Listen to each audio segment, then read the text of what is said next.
My sister moved her housewarming party to the same day as my husband's funeral. She called his burial a minor event that would ruin her vibe. My parents defended her, claiming the living deserved priority over the dead. They had no idea that the mansion they were celebrating and the luxury cars in the driveway and the very clothes on their backs were all paid for by the man they were refusing to honor.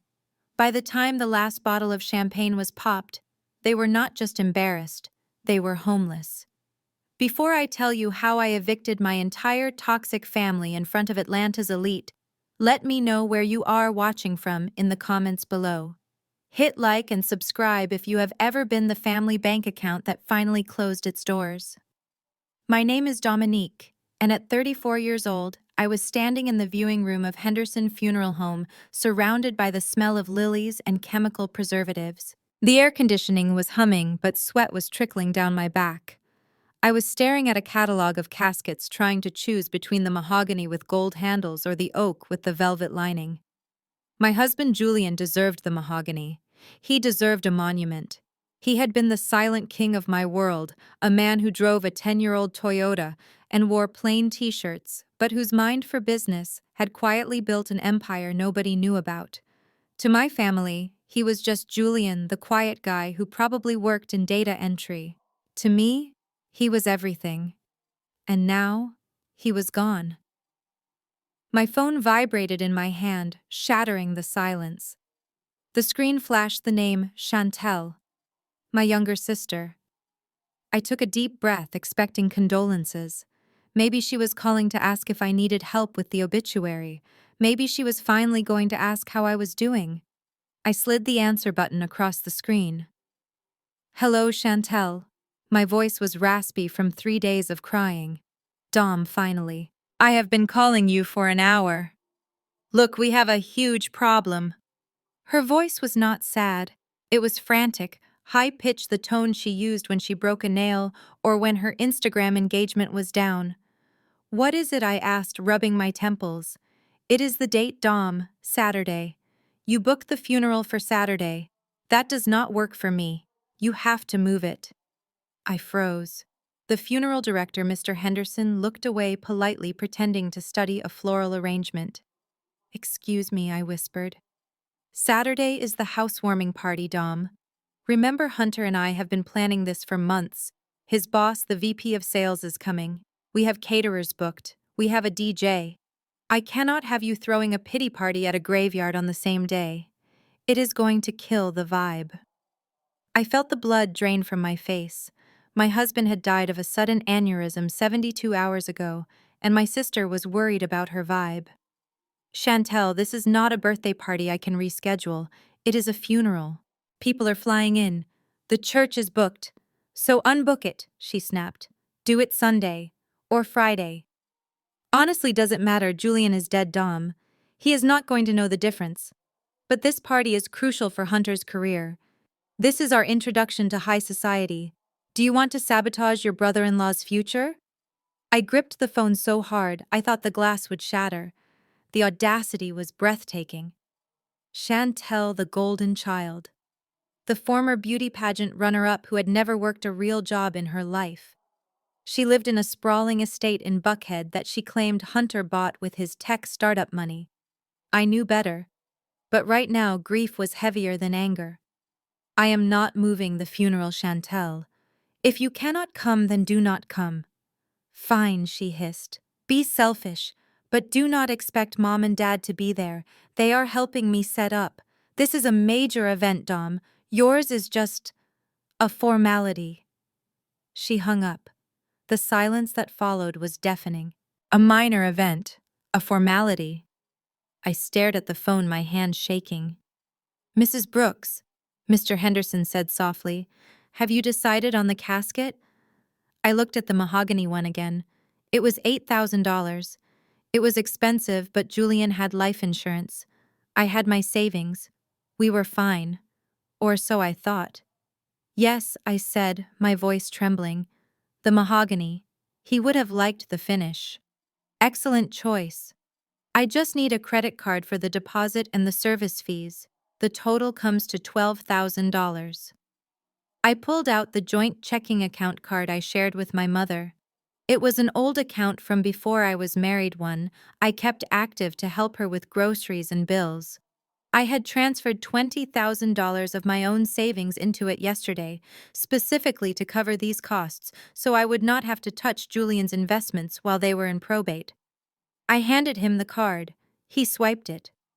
A moment later, the machine beeped. A harsh, rejecting sound. He frowned and tried again. Beep. Mrs. Brooks, it says, declined. Insufficient funds. That is impossible, I said, panic rising in my chest. I transferred 20 grand into that account yesterday morning. Run it again. He did. Declined. I pulled up my banking app. My hands were shaking so bad I mistyped my password twice. When the screen finally loaded, I gasped. The balance was $12.40. I scrolled through the transaction history. A withdrawal had been made 4 hours ago. A transfer to C&H Events Planning, $15,000. Another transfer to Liquor World, $4,000. My mother. My mother was a joint signer on this old account. She had seen the money land and she had drained it. She had stolen the money for my husband's funeral to pay for my sister's liquor and party planner. I felt a scream building in my throat, but I swallowed it down. It tasted like bile and betrayal. I am so sorry, I told Mr. Henderson, my face burning with shame. I have to make a phone call. I will be back. I walked out of the funeral home and into the humid Atlanta heat. I did not cry. Tears were for people who had hope. I had nothing left but a cold, hard rage. I got into Julian's 10-year-old Toyota Camry and drove. I did not drive home. I drove straight to the gated community in Buckhead, where my parents were currently staying with Chantel. The drive took 30 minutes. 30 minutes to think about every sacrifice I had made. I was the one who paid off my parents' mortgage. I was the one who paid for Chantel's tuition, which she wasted on a degree in fashion marketing she never used. I was the reliable one, the safe one, the ATM. When I pulled up to the house, the driveway was full. Hunter's leased BMW, my dad's Cadillac. A delivery van for a high-end catering company was just leaving. The house looked magnificent.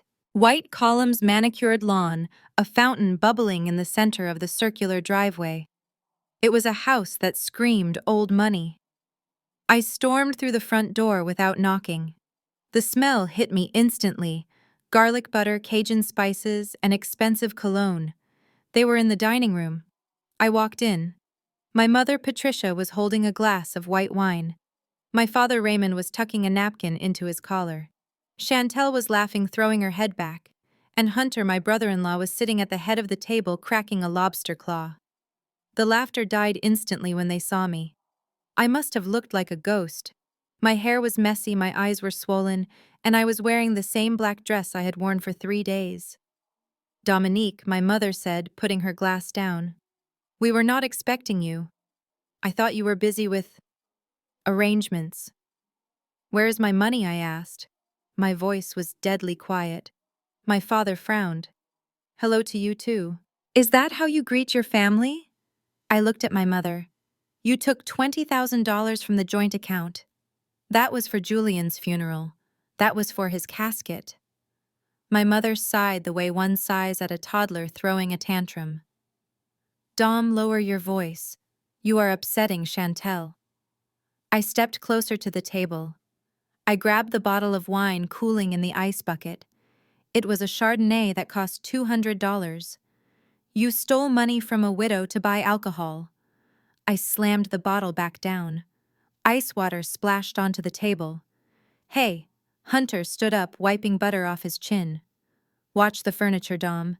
This is Italian marble. And watch your tone. Mom didn't steal anything. It was a joint account. That means the money belongs to everyone. It was my savings. I screamed, finally losing control. I transferred it yesterday, and we borrowed it, my mother said, standing up to match my intensity. Borrowed, Dominique. We needed to pay the caterer. The deposit was due, or they were going to cancel. Do you want your sister's housewarming to be a disaster? Do you want her to look poor in front of Hunter's boss? You chose a party over burying my husband. Julian is dead, Chantel shouted from across the table. She stood up, smoothing her silk dress over her stomach. He is dead, Dom. He does not care if he gets buried on Saturday or next Tuesday. He does not care if he is in a mahogany box or a pine crate. But I am alive. My reputation matters. This party is the future of this family. I looked at them, really looked at them. My father, who had retired early because I paid his bills, was busy saving a piece of lobster meat from the splash I had caused. He didn't even look at me. You are selfish, Dominique, my father grumbled, dipping the meat in butter. Always have been. Always keeping score. Your sister needs this win. Julian was a simple man. He would not want you wasting 20 grand on a funeral anyway. Hunter laughed. A short, cruel bark of the laugh. Exactly. Honestly, Dom, hearing you talk about expensive caskets is funny. Julian drove a beater car. He probably would feel more comfortable in a pine box. Let me finish this tale and maybe I will write you a check for a couple $100. You know, to help out the needy. He smirked at me. That arrogance. That absolute unearned confidence. Hunter, a man who had failed 3 startups and was currently drowning in credit card debt that he hid from everyone but me. He was sitting there eating lobster paid for with my money in a house he thought he owned, mocking the man who made it all possible. Something snapped in my chest. It wasn't a loud snap. It was a quiet final click, like a lock turning. I looked at the lobster shell on Hunter's plate. I looked at the wine in my mother's hand. I looked at the fear in Chantel's eyes, not fear of me, but fear that I might ruin her party. Get out, my father said, waving his fork. Go home, Dominique. You are being hysterical, and you are ruining dinner. We will discuss the money next week after the party is over. I did not scream. I did not flip the table. I suddenly felt very calm. Okay, I said. I looked at each of them one last time. Enjoy the meal. It is the last one you will ever eat in this house. I turned around and walked out. What is that supposed to mean? Chantel yelled after me. Dom, do not you dare create drama on Saturday. I walked out the front door, past the fountain, past the BMWs and the Mercedes. I got into Julian's old Toyota. I reached into the glove compartment and pulled out a small velvet bag. Inside was a set of keys. Not the keys to this car. Keys to a safety deposit box at the First National Bank. Julian had given them to me a month ago. He had said, if anything ever happens to me, and if your family ever tries to cross you, open the box. I wiped the last tear from my cheek. I started the engine. The funeral home was closed now, but the bank would open at 9 a.m. tomorrow. My family thought Julian was a broke nobody. They thought I was a pushover. They were about to find out that they had been living inside the belly of a sleeping dragon, and the dragon just woke up. The next morning, the Atlanta sun was already baking the pavement as I pulled into my parents' circular driveway. The house was quiet, which was a rare blessing. I knew my mother and Chantel were out at the salon getting mani-pedis for the party, and my father was likely at the country club pretending he could afford the membership dues. I had a key one I had kept on my ring for emergencies, though lately every interaction with my family felt like a catastrophe waiting to happen. I was not there to fight. I was on a mission. I needed Julian's suit. It was the charcoal gray 3-piece suit he had worn at our wedding. It was the only expensive piece of clothing he owned, and we had stored it in the cedar closet at my parents' house 2 years ago when our apartment was being fumigated. We just never took it back because Julian hated dressing up. He preferred his comfortable cotton shirts and jeans. But for his final rest, he deserved to look like the king he was to me. I wanted him to look dignified. I wanted him to look like the man who had silently built an empire while everyone else dismissed him. I let myself in. The house smelled of stale perfume and cleaning products. I walked straight to the cedar closet in the hallway, my footsteps echoing on the hardwood floors. I opened the door expecting to see the garment bag hanging neatly in the back. It was empty. My heart skipped a beat. Panic, cold and sharp, pricked at my skin. Maybe they moved it. Maybe my mother put it in the guest room closet. I tried to rationalize it, but a sinking feeling in my gut told me something was wrong. I walked toward the guest room, the one Hunter had been occupying for the last 3 months since he and Chantel claimed their own house was being renovated. The door to the guest room was slightly ajar. As I pushed it open, the smell hit me first. It was a sour, cloying mix of expensive bourbon sweat and vomit. The heavy curtains were drawn, blocking out the light, but I could see the chaos. Clothes were scattered everywhere. Empty pizza boxes were stacked on the nightstand. And there, lying in a crumpled heap on the floor near the foot of the bed, was something gray. I froze. I did not want to step forward. I did not want to confirm what my eyes were seeing. But I forced my legs to move. I knelt down on the plush carpet. It was Julian's suit. The garment bag had been ripped open and tossed in the corner. The jacket, the beautiful charcoal wool that I had once smoothed over my husband's broad shoulders, was twisted and stained. A dark, crusty patch of red wine had soaked into the lapel, stiffening the fabric. But that was not the worst part. The trousers were tangled in a pile of dirty laundry, and there was a distinct acidic stain on the leg that smelled unmistakably of sickness. My breath caught in my throat. I felt like I had been punched in the stomach. This was not just a piece of clothing. This was the last thing I was going to see my husband in. This was the image I wanted to carry with me forever. And they had treated it like a rag. They had used my dead husband's wedding suit as a party prop. I reached out, my fingers trembling, and touched the ruined fabric. Tears blurred my vision, hot and stinging. How could they? How could anyone be this heartless? Suddenly, the front door downstairs slammed shut. Loud voices echoed in the foyer. "Bro, I am telling you that tequila shots contest was a bad idea," a male voice boomed. It was Hunter. "Stop whining," Chantel's voice replied. "You are the one who wanted to impress the bartender. Just go take a shower before Mom gets back. You smell like a distillery." I heard their heavy footsteps coming up the stairs. I stood up, clutching the ruined jacket to my chest. I did not try to hide. I wanted them to see me. I wanted them to see exactly what they had done. Hunter appeared in the doorway first. He was wearing nothing but boxer briefs and a silk robe that was open at the chest. His hair was a mess, and his eyes were bloodshot. He stopped when he saw me, blinking slowly, as if trying to focus. "Whoa," he mumbled, leaning against the doorframe for support. "Dom, what are you doing in my room? Creepy much?" Chantel pushed past him, holding a Starbucks cup. She stopped dead when she saw what I was holding. "Oh, great," she sighed, rolling her eyes. "The Grim Reaper is back." "What do you want now, Dom? We told you no money until next week." I held up the jacket. The wine stain was visible even in the dim light. "You wore this," I whispered, my voice shaking with a rage so intense it felt like it might burn through my throat. "You wore Julian's suit." Hunter scratched his stomach, looking unbothered. He let out a short, dry chuckle. "Oh, that. Yeah, my bad. We were playing dress-up last night. I needed something to look classy for a skit we were doing on TikTok. I spilled a little Merlot on it. No big deal." A little Merlot.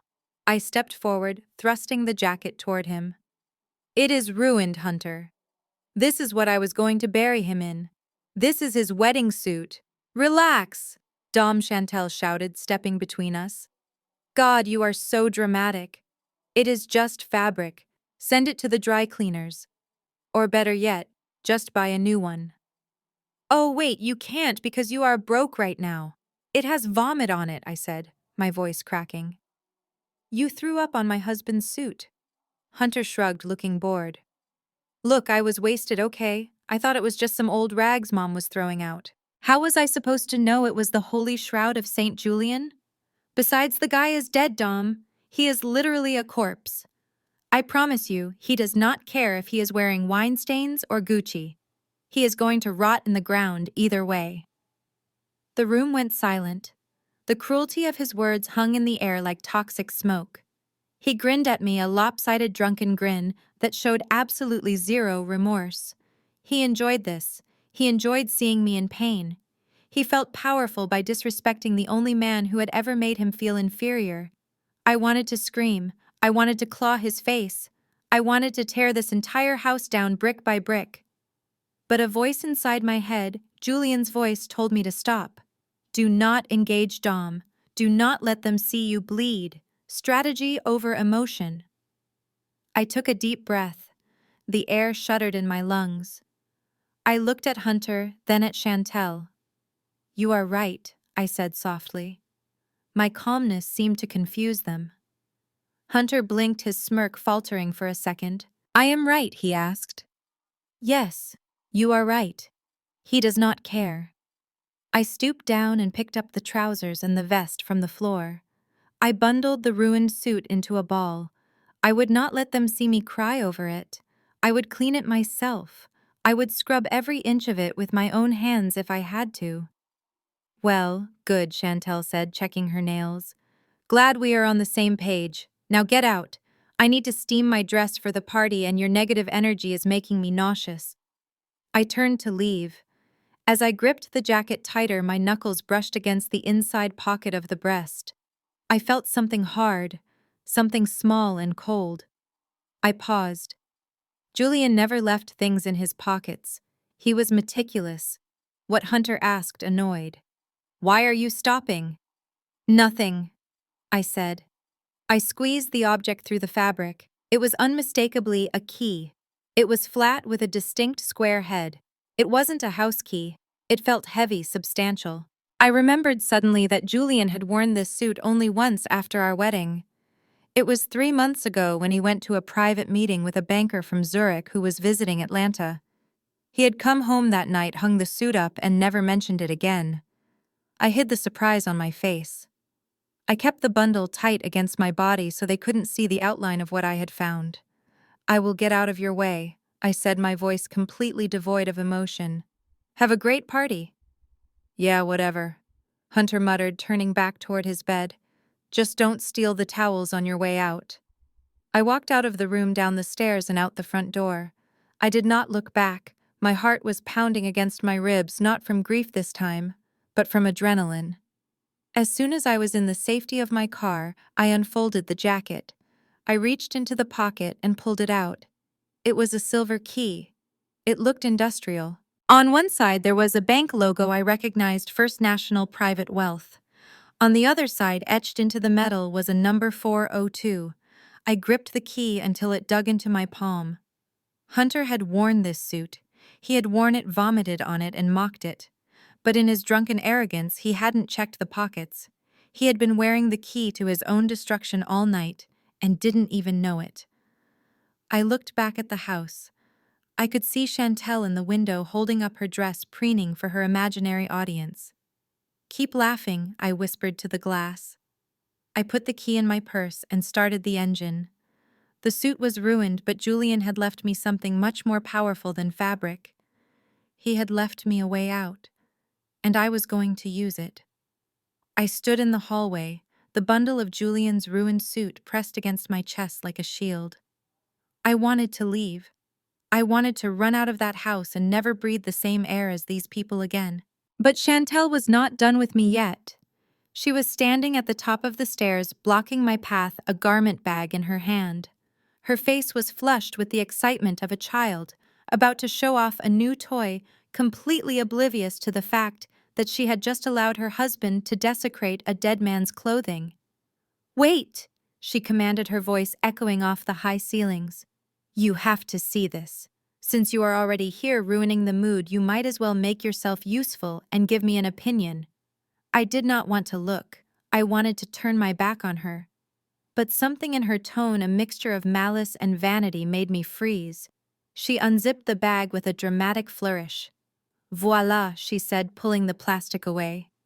I felt the air leave my lungs. It was a gown. A floor-length, off-the-shoulder masterpiece made of ivory silk and French lace. The bodice was embroidered with tiny, delicate pearls arranged in the shape of calla lilies, my favorite flower. The fabric shimmered under the chandelier light, looking like woven moonlight. It was not just a dress, it was a work of art. And I recognized it. My knees nearly buckled. I had to reach out and steady myself against the banister. I knew every stitch of that dress. I knew the curve of the neckline and the way the train was designed to flow like water. 6 months ago, on a rainy Sunday morning, I had walked into Julian's home office to bring him coffee. He had quickly covered a sketch pad with a newspaper looking guilty. I had teased him, snatching the paper away. Underneath was a drawing of this exact dress. He had blushed, his ears turning pink, and told me it was a secret project for our 10th anniversary, which was coming up in 2 weeks. He said he had hired a private designer in Milan to make it for me. He wanted me to feel like a queen just once. But then the aneurysm happened, the ambulance, the hospital, the funeral planning. The anniversary date had passed while I was sitting in an ICU waiting room praying for a miracle that never came. I had forgotten about the dress in the tsunami of my grief, but here it was, hanging from my sister's hand. Chantel saw me staring. She mistook my horror for jealousy. "I know, right?" she beamed, holding the dress up against her body. "It is stunning. I mean, white is a bold choice for a housewarming, but I am the lady of the manor now. I deserve to stand out. Hunter says I look like an angel in it." "Where did you get that?" I whispered. My voice was so quiet I barely heard it myself. Chantel shrugged carefully, zipping the bag back up to protect the silk from the humidity. "Oh, it is a funny story, actually. I was looking through Julian's desk the other day, trying to find some paper to write down the guest list. I found a receipt and a pickup slip for a custom dressmaker downtown. I figured he must have ordered something for you. But let's be honest, Dom. You are not exactly the gala type. You would probably wear this to a library fundraiser." She laughed, a light tinkling sound that grated against my nerves. "So I went to the shop. I told them I was Mrs. Brooks. The designer was so confused she kept saying the measurements were different, but I told her I had lost weight from stress. A few alterations and boom, it fits me like a glove. It cost a fortune, by the way. Good thing Julian paid for it up front. Consider it his parting gift to his favorite sister-in-law." I felt physically ill. She had not just stolen a dress. She had stolen a memory. She had stolen the last romantic gesture my husband had ever made for me. She had impersonated me, walked into that shop, and taken the physical embodiment of Julian's love, and she was going to wear it to celebrate a house she did not own, paid for by the man she mocked. The level of violation was so deep, so profound, that I couldn't even find the words to scream. It was as if she had dug up his body and stolen the rings off his fingers. Chantel stepped closer, her expression shifting from vanity to sternness. She pointed a manicured finger at my chest. "Now listen to me, Dom. This is important. Since I am wearing white, and I am the star of the show, I need to set some ground rules for Saturday." "Rules?" I repeated, staring at the bag. "Yes, rules. First of all, do not be late. Second, and this is non-negotiable, you cannot wear black." I looked up at her face. "What?" "No black," she said firmly. "I know you are in mourning or whatever and you want everyone to feel sorry for you. But this is a happy occasion.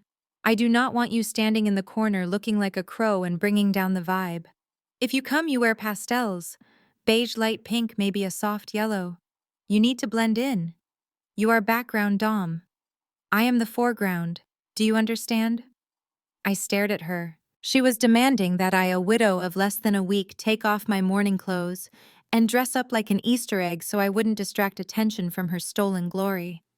She wanted me to fade into the wallpaper. She wanted me to be invisible. In that moment, the rage that had been boiling inside me cooled into something solid. It became ice. It became steel. I felt the weight of the key in my pocket, the key to the safety deposit box, the key to the truth, the key to JD Holdings. Chantel thought this was about a dress. She thought this was about a party. She had no idea that she was standing on a trapdoor and I was holding the lever. She wanted me to blend in. She wanted me to follow orders. I looked at the white dress one last time. It was beautiful, but it was tainted now. I didn't want it back. Let her wear it. Let her wrap herself in the stolen love of a man she hated. It would make the ending so much sweeter. I stood up straighter. I smoothed down the front of my black dress. I wiped the expression of shock from my face and replaced it with a mask of absolute compliance. Okay, I said softly. Chantel blinked, surprised by my sudden surrender. Okay. You agree? Yes, I said. You are right, Chantel. It is your big day. I shouldn't make it about me. I won't wear black. She smiled a smug, victorious smile. Good. I am glad you are finally being reasonable. Just wear something forgettable. Okay, I nodded. Forgettable. Sure. I turned and walked toward the door. My hand was clutched tight around the key in my pocket. I wouldn't wear black. Black was for mourning. Black was for sadness. Black was for the wife who had lost everything. But that wife was gone. She had died the moment she saw the vomit on Julian's suit. The woman walking out of the door was someone else entirely. I stepped out into the bright, blinding sun. I walked to my car. As I sat in the driver's seat, I caught my reflection in the rearview mirror. My eyes were dry. My jaw was set. I pulled out my phone and opened the browser. I typed in the name of the most exclusive boutique in Buckhead. I wasn't going to look for beige. I wasn't going to look for pink. I was going to find the brightest, boldest, most dangerous shade of red they had. Chantel said no black. She didn't say anything about the color of blood. She didn't say anything about the color of fire. I started the car. The engine of Julian's old Toyota roared to life. I wasn't going to a funeral on Saturday. I was going to a war. And I was going to be dressed for the slaughter. First National Private Wealth was not the kind of bank where you stood in line behind velvet ropes waiting for a teller. It was a fortress of limestone and glass in the center of the financial district, a place that smelled of mahogany espresso and old money. I parked Julian's battered Toyota between a Bentley and a Porsche, feeling a fresh wave of nausea roll over me. For the entire drive over, my mind had been spinning with catastrophic scenarios. I knew Julian was secretive about money, but I always assumed it was because we did not have any. We lived simply. We clipped coupons. We rarely ate out. Now holding a key to a private vault in a bank that required a minimum deposit of $5 million just to open an account, I was terrified. What if Julian had a secret life? What if he had gambled everything away? What if this box contained nothing but loan shark notes and debt that would bury me along with him? I smoothed down my dress and walked inside. The lobby was silent, the kind of heavy silence that usually accompanies vast amounts of wealth. A receptionist looked up from a marble desk. Before I could even speak, a man in a bespoke navy suit approached me. He looked like he cost more than my car. Brooks, he said, extending a hand. I am Mr. Sterling, your husband's account manager. Please accept my deepest condolences. We were devastated to hear the news. I shook his hand, bewildered. You knew, Julian. Mr. Sterling smiled sadly. Julian was one of our most brilliant clients, and one of our kindest. He spoke of you constantly. Please follow me. He led me not to a cubicle, but to a private elevator. We descended into the basement, the air growing cooler and smelling faintly of steel and ozone. We walked down a long corridor lined with metal boxes until we reached number 402. Mr. Sterling inserted his master key into the lock. I inserted the silver key I had found in the ruined suit. We turned them in unison. The mechanism clicked with a heavy, satisfying sound. Mr. Sterling pulled the long metal drawer out and carried it to a private viewing table in the center of the room. I will give you some privacy, he said, and quietly retreated, closing the heavy steel door behind him. I was alone. Just me, the hum of the ventilation system, and the metal box that held the last secrets of the man I thought I knew. My hands were shaking so badly I could barely lift the lid. I took a breath and flipped it open. I expected cash, maybe a few stacks of bills he had squirreled away. I expected perhaps a watch or some family heirloom. What I saw was paper, stacks and stacks of legal documents bound in leather folders. I reached for the first one. The cover read, Articles of Incorporation. I opened it. The company name stared back at me in bold black letters. J.D. Holdings, LLC, J.D., Julian and Dominique. I frowned. I flipped through the pages. This company was registered 10 years ago, 2 years after we were married. I looked at the financial statements attached to the back. My eyes widened. I blinked, sure I was misreading the numbers. Assets under management. $52 million. The room spun. I had to grip the edge of the table to keep from falling. 52 million. My husband, the man who wore generic brand sneakers and fixed the toaster with duct tape because he didn't want to buy a new one, was worth $50 million. He wasn't a data entry clerk, he was an angel investor. I flipped through the portfolio. He owned shares in tech startups, biomed companies, and logistics firms. He had built an empire in total silence while my family mocked him for being a nobody. Why, I whispered to the empty room. Why didn't you tell me? I set the portfolio aside and saw a thick envelope underneath. It was labeled Real Estate Deeds. I opened it. There were deeds to commercial buildings, apartment complexes, and warehouses. But the document on the very top made my heart stop beating in my chest. It was a property deed for a residential estate. The address was 1402 Oakwood Drive, Buckhead, Georgia. I knew that address. I had been there yesterday. I had been kicked out of there yesterday. It was Chantel's house. I read the document frantically. The owner of record was J.D. Holdings. The purchase date was 6 months ago. My mind flashed back to the day Chantel announced she and Hunter were buying the mansion. She had bragged about Hunter's tech company finally taking off. She had sneered at our rented apartment. But Hunter hadn't bought it. Hunter didn't have a dime. Julian had bought it. Underneath the deed was a lease agreement. I pulled it out. It was a residential lease between J.D. Holdings and Hunter Wilson. The monthly rent was listed as $1. $1. Julian had bought the house and let them live there for free. He had let Hunter pretend to be a big shot. He had let Chantel play the role of the rich housewife. He had subsidized their entire fantasy life while they treated him like dirt. Why would he do that? Why would he let them humiliate him in his own house? I found the answer at the bottom of the box. A handwritten letter sealed in a plain white envelope. On the front, in Julian's messy, familiar scrawl, it said, For my beloved Dom. Read only if I am gone. I tore it open. Tears immediately blurred my vision as I heard his voice in the words. My dearest Dom. If you are reading this, it means I am gone, and I am so sorry I left you alone with them. I know you are confused. You are probably angry that I hid this from you. Please forgive me. I grew up with money, Dom. I saw what it did to people. I saw how it turned family into sharks. When I met you, I wanted to be loved for who I was, not what I could buy. And you did. You loved me when I had nothing but a used car and a dream. You are the only real thing in my life, but I saw how your family treated you. I saw how they drained you. I knew that if they knew about the money, they would never let you go.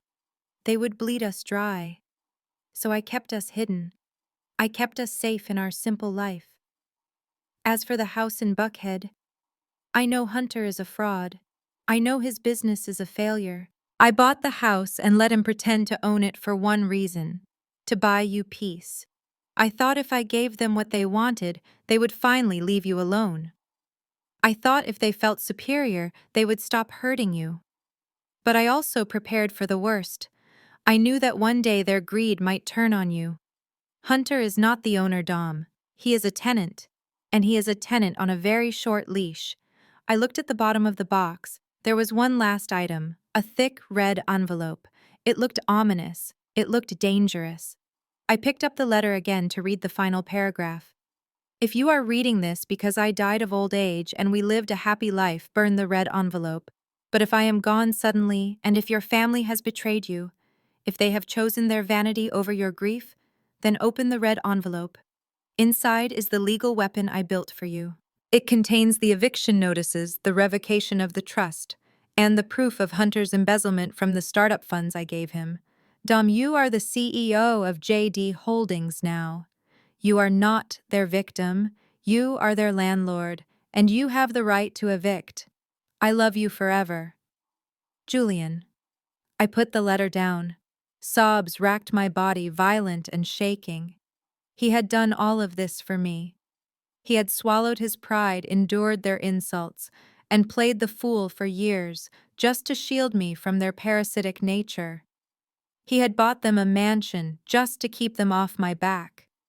And how did they repay him? By partying on his grave, by vomiting on his wedding suit, by calling his funeral a minor event.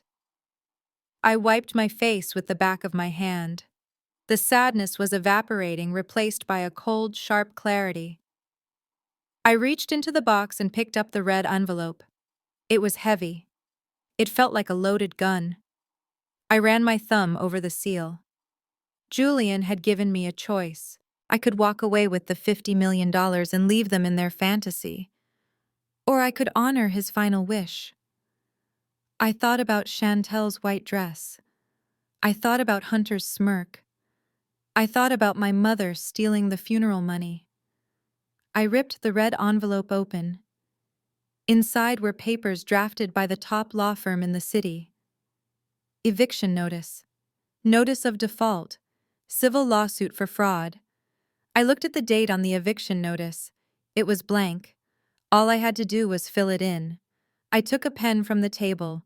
My hand was steady now. I wrote in tomorrow's date. Saturday, the day of the party.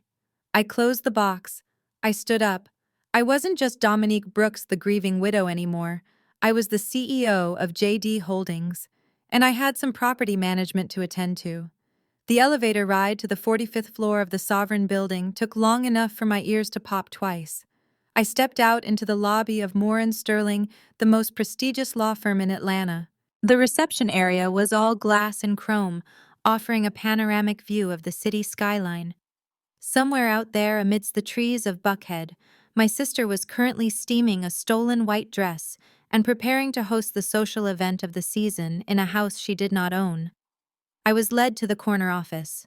Darius Moore stood up from behind a desk that looked like it was carved from a single redwood tree.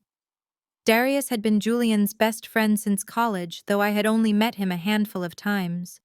Julian had always kept his worlds separate. Now I understood why. He wanted to keep Darius and the power Darius represented away from the toxicity of my family. Darius looked older than I remembered. His suit was impeccable, but his eyes were tired. He bypassed the handshake and pulled me into a hug. It was the first genuine embrace I had received since Julian died. "I miss him," Dom Darius said, his voice thick with emotion. "He was the best man I ever knew." He sat me down and poured a glass of water. Then his demeanor shifted. The grieving friend vanished, and the shark-like attorney appeared. He opened a leather folder on his desk. "We have a lot of paperwork to get through regarding the trust and the investment portfolio," Darius said. "But Julian gave me strict instructions. He said if you ever came to see me with the silver key, we were to skip the portfolio and go straight to the real estate assets, specifically the property on Oakwood Drive." He slid a document across the polished wood. It was the residential lease agreement for the mansion. I picked it up. My eyes scanned the standard legal jargon until I reached the section labeled Payment Terms. Monthly rent, $1, payable to JD Holdings, LLC.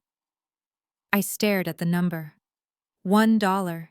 He gave it to them, I whispered, feeling a fresh wave of nausea. He let them live in a $3 million estate for less than the cost of a candy bar. Darius leaned forward, clasping his hands. "Julian called it a peace tax," Darius explained. "He told me that Hunter was drowning in debt. He knew your sister was obsessed with appearances. He figured if he gave them a stage to perform on, they would be too busy pretending to be rich to bother you. He wanted you to have a quiet life, Dom. He subsidized their ego to buy your happiness."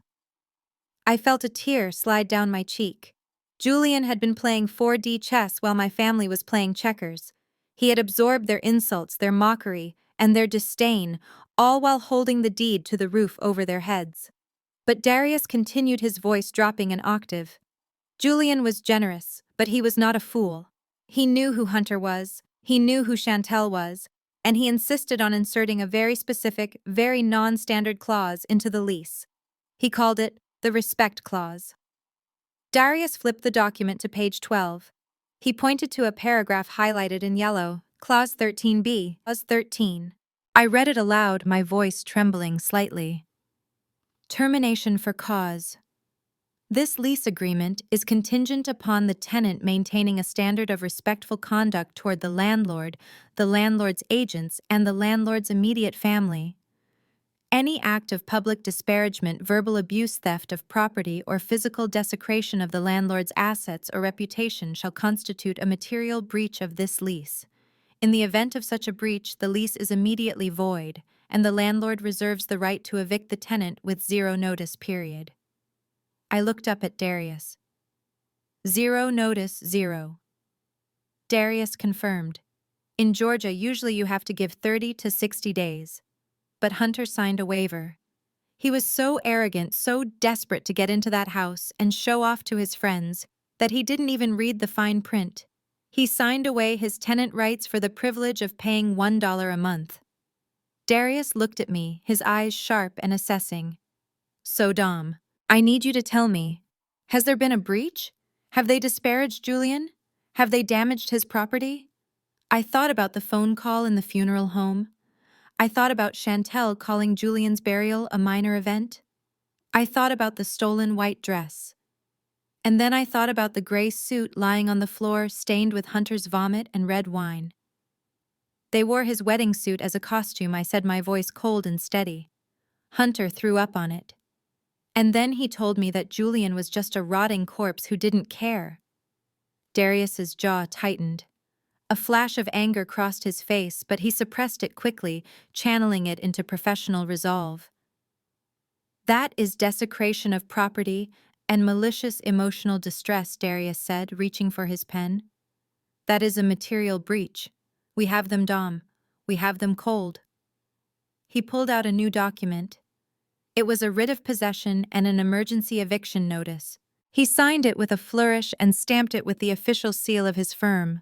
I can have the sheriff's department serve this on Monday morning, Darius said. We can have them out by noon. I looked at the eviction notice. Monday morning seemed too polite. Monday morning meant they got to have their party. Monday morning meant Chantel got to wear the stolen dress and pretend to be a queen for one more night. Monday morning meant Hunter got to impress his boss and secure his future based on a lie. No, I said. Darius paused. No, I don't want Monday. I stood up and walked to the floor-to-ceiling window. I looked out toward Buckhead. I could almost picture the tent being set up in the backyard. I could imagine the champagne chilling on ice bought with the money meant for Julian's casket. The party is tomorrow, I said, watching the cars crawl like ants on the highway below. Hunter's boss will be there, all of their friends, all of the people they have lied to for years. Darius swiveled his chair to face me. He smiled a slow, predatory smile that matched the cold fire burning in my chest. What time do you want to do this, Dominique? I checked my watch. I calculated the timeline. Guests would arrive at 6, cocktails at 7, speeches and toasts would be at 8.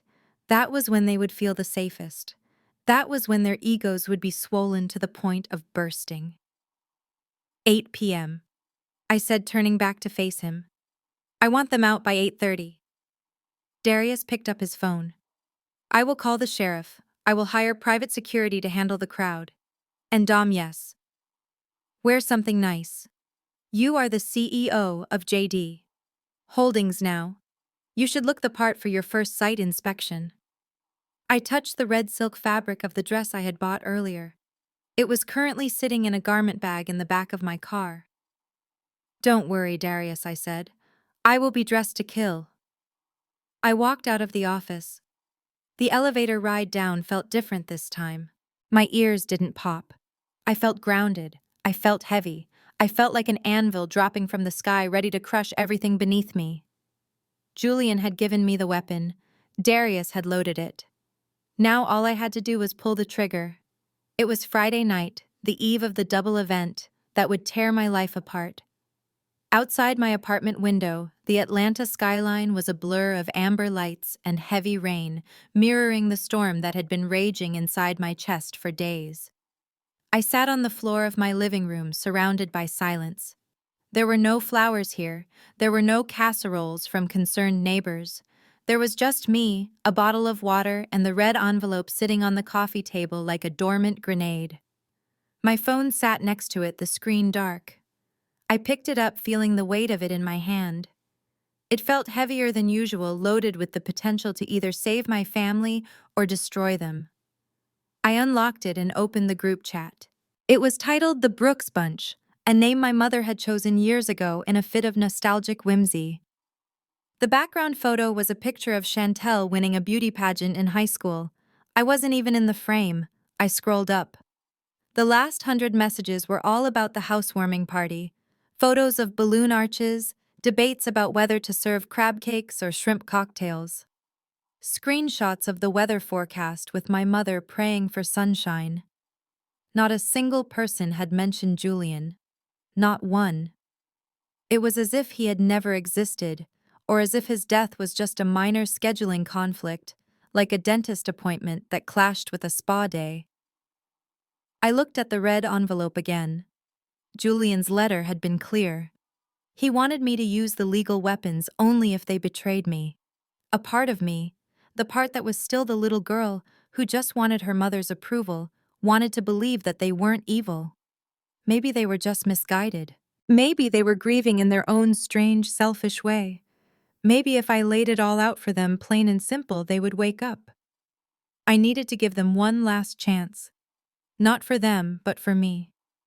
I needed to know with absolute certainty that I had tried everything before I pulled the trigger. My fingers hovered over the keyboard. I typed deleted and typed again. I didn't want to sound angry. I wanted to sound like a sister, like a daughter. Mom, Dad, Chantel, Hunter. I took a deep breath and continued typing. I am asking you one last time. Please, do not do this. Julian was part of this family for 10 years. He fixed the deck at the old house. He drove Dad to his dialysis appointments when no one else could. He loved you guys. Please postpone the party. Just for one weekend. Come to the funeral tomorrow. Stand by me. We can celebrate the house next week. I need my family. Please. I hit send. The bubble turned blue. I stared at the screen, watching the little indicators that showed who had read it. Read by Mom at 8:02 p.m. Read by Chantel at 8:03 p.m. Read by Hunter at 8:03 p.m. Then the 3 dancing dots appeared. Someone was typing. My heart hammered against my ribs. Please, I whispered to the empty room. Please, just say okay. Please, just say you love me. The dots disappeared. Then they reappeared. This went on for agonizing minutes. They were discussing it. They were probably in a huddle in that stolen mansion debating how to handle the buzzkill sister. Finally, a message popped up. It was from Hunter. LOL. Dom, you are killing the vibe. The deck Julian fixed is crooked anyway. Just come have a drink and chill out. I stared at the screen. Hunter, the man who couldn't change a light bulb without calling a handyman, was criticizing the work of a man who built things with his bare hands. Then Chantel chimed in. We can't cancel Dom. The deposit for the DJ is non-refundable. That is $2,000. Are you going to reimburse us? Didn't think so. Stop making this about you. It is selfish. Selfish. The word cut deep. I had just found out my husband was a multimillionaire who had practically gifted them a life of luxury, and they were calling me selfish over a DJ deposit. Then a new notification appeared. It was an audio message from my mother. It was 2 minutes long. I hesitated. I knew my mother's voice. I knew how it could switch from honey to vinegar in a split second. But I had to hear it. I had to know. I pressed play. My mother's voice filled the quiet apartment. There was background noise, clinking glasses, jazz music, laughter. She was clearly already celebrating. Her voice was slurred thick with expensive Chardonnay. Dominique, listen to me and listen good. I am tired of this martyr act. You have been moping around all week like the world ended. People die, Dominique. It happens. But look at what is happening here. Look at your sister. She has finally made it. She has a mansion. She has a husband who is going places. She paused to take a sip of something. And let's be honest about Julian. I know you loved him, but the man was a leech, honey, a total leech. What did he ever really do for us? He came to Christmas dinner empty-handed. He drove that embarrassing Toyota that made the neighbors think we were struggling. He never had any ambition. He was happy being a nobody. And frankly, he dragged you down with him. You could have married a doctor or a lawyer. Instead, you settled for whatever he was. My stomach churned. A leech. She called the man who bought the roof over her head a leech. So no, she continued, her voice sharpening. We are not canceling. We are not postponing. Tomorrow is the housewarming. If you want to go bury your husband in the rain with a bunch of strangers, go ahead. But do not expect us to be there. And if you do decide to show up to the party afterwards, do not come empty-handed. Bring a gift. A real gift. Something that fits the aesthetic of the house. Don't bring some cheap casserole. The message ended with a click. I sat there frozen. The silence that followed was different than before. It wasn't heavy anymore. It was empty. It was the silence of a bridge that had just collapsed into the sea. A leech. She had called him a leech. Julian, who had quietly paid off my father's medical bills 3 years ago and let them believe it was an insurance error. Julian, who had set up a college fund for a nephew that didn't even exist yet. Julian, who had signed a lease for $1 a month so my mother could brag to her church friends about living in Buckhead. They didn't just hate him. They despised him. They despised him because he was quiet, and they mistook his silence for weakness. They despised him because he didn't flash money, and they mistook his humility for poverty. I looked at the red envelope. It didn't look like a grenade anymore. It looked like justice. I picked up the phone one last time. I didn't type a paragraph. I didn't beg. I didn't explain. I went into my contacts. I found the entry listed as Mom with a red heart emoji next to it. I hit edit. I deleted the heart. Then I scrolled down to the favorites list. I removed her. I removed Dad. I removed Chantel. I watched their names slide down into the alphabetical abyss of general contacts, right next to the dry cleaner and the plumber. I opened the group chat again. I typed 2 sentences. Understood. I will see you tomorrow. I put the phone down. I stood up and walked to the closet. I pushed aside my black morning dresses. I reached into the back and pulled out the garment bag I had brought home from the boutique earlier that day. I unzipped it just an inch, catching a glimpse of the blood-red silk inside. My mother wanted a gift. She wanted something that fit the aesthetic of the house. Well, the house was a lie, the lifestyle was a fraud, and the aesthetic was about to be destruction. I would bring her a gift, all right. I would bring her the truth, and I would wrap it in an eviction notice. I turned off the lights in the apartment.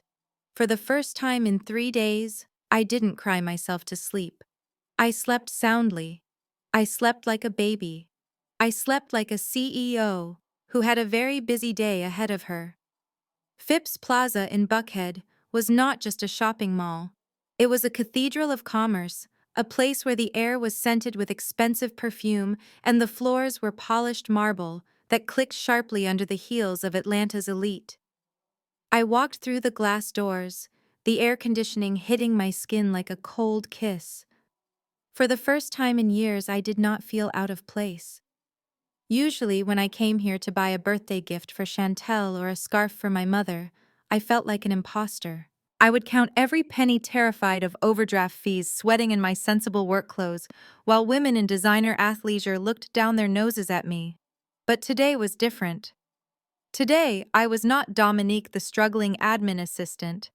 I was Dominique, the CEO of JD Holdings. I was the woman with the titanium American Express Centurion card sitting in her purse, a card with no spending limit and a weight that felt like armor. I was heading toward the designer wing when I heard a familiar grating laugh. It echoed off the glass storefronts, sharp and malicious. I froze. I knew that laugh. Oh my God, look who it is. The grieving widow decides to grace us with her presence. I turned slowly. Standing near the entrance of Neiman Marcus were Tiffany and Bianca Chantel's best friends and her bridesmaids for the housewarming party. They were dressed in matching pastel tennis outfits, holding green juices, looking like a pair of judgmental macarons. Tiffany stepped forward, looking me up and down with a sneer. She took in my black dress, my messy bun, and my lack of makeup. I thought you were too devastated to function, Tiffany said, snapping her gum. Chantel said you were crying poor, claiming you couldn't afford to pay for the funeral, yet here you are at Phipps. What did the life insurance check clear already? Bianca giggled, covering her mouth with a manicured hand. That is so tacky. Julian is not even in the ground yet, and she is already blowing his death benefits on shoes. I felt a flash of heat rise in my chest, but I pushed it down. These women were irrelevant. They were just symptoms of the disease that was my sister's social circle. Actually, I said, my voice calm and level, I am here to buy a gift for the party tomorrow, since Chantel insisted I bring something appropriate. Tiffany rolled her eyes. A gift? What are you going to get her? A candle? Just do everyone a favor and stay home, Dom. You are going to depress the whole party. Chantel is really stressed out trying to make sure everything is perfect for Hunter's boss. She does not need her gloomy older sister hovering around in cheap polyester. I smiled. It was a small, tight smile that did not reach my eyes. Don't worry, Tiffany. I wouldn't miss it for the world. And trust me, what I'm wearing tomorrow will be anything but gloomy. I turned on my heel and walked away before they could respond. I could hear them whispering behind me, calling me desperate, calling me pathetic. Let them talk. Tomorrow they would be witnesses. I walked straight into the most expensive boutique in the wing, a store that usually kept its doors locked to keep the riffraff out. The security guard eyed me suspiciously, but opened the door. Inside it was quiet. A sales associate, a woman with severe glasses and a tape measure around her neck, looked up from a display of silk scarves. She gave me a once-over, her eyes lingering on my scuffed flats. Can I help you find the sale rack? She asked, her tone suggesting the exit was a better option. It is in the back corner. I did not flinch. I walked straight to the center of the room where a single mannequin stood on a pedestal. It was wearing a dress that stopped my heart. It was red. Not a polite, cheerful cherry red. It was a deep, dangerous crimson, the color of fresh blood, the color of a warning sign. It was structured silk with a sharp, plunging neckline and a silhouette that looked like it was carved from fire. It was aggressive. It was beautiful. It was war. I want this one, I said, pointing to the mannequin. The sales associate raised an eyebrow. That is a runway piece, madam. It is $12,000, and we do not offer refunds if you realize you overextended yourself. I reached into my bag. My fingers brushed past the eviction notice and the lease agreement, finding the cold metal of the Centurion card. I pulled it out and held it up. The light from the chandelier caught the black titanium surface. The sales associate's eyes widened. She knew what that card was. She knew that card meant I could buy the entire store if I wanted to. Her demeanor changed instantly. Her spine straightened, and a fake eager smile plastered itself onto her face. Of course, madam. Right away. Let me get you some champagne while we prepare the fitting room. I didn't drink the champagne. I stood in the fitting room and zipped the dress up. It fit like a second skin. I looked at myself in the three-way mirror. The woman staring back at me didn't look like a victim. She didn't look like the scapegoat who paid everyone's bills. She looked powerful. She looked terrifying. I swiped the card. The transaction went through instantly. As I walked out of the store with the heavy garment bag, I saw Tiffany and Bianca still loitering by the fountain. Their jaws dropped when they saw the logo on the bag. They knew I couldn't afford that store. They looked confused, scared even. I didn't acknowledge them. I had more important business.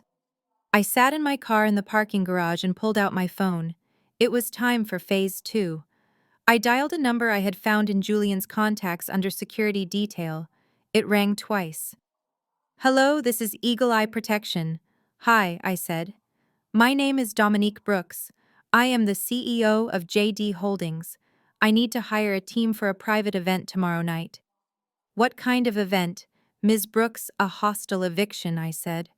"I need 4 men, big men. I need them in suits and I need them to look like they handle problems for a living. I am expecting resistance."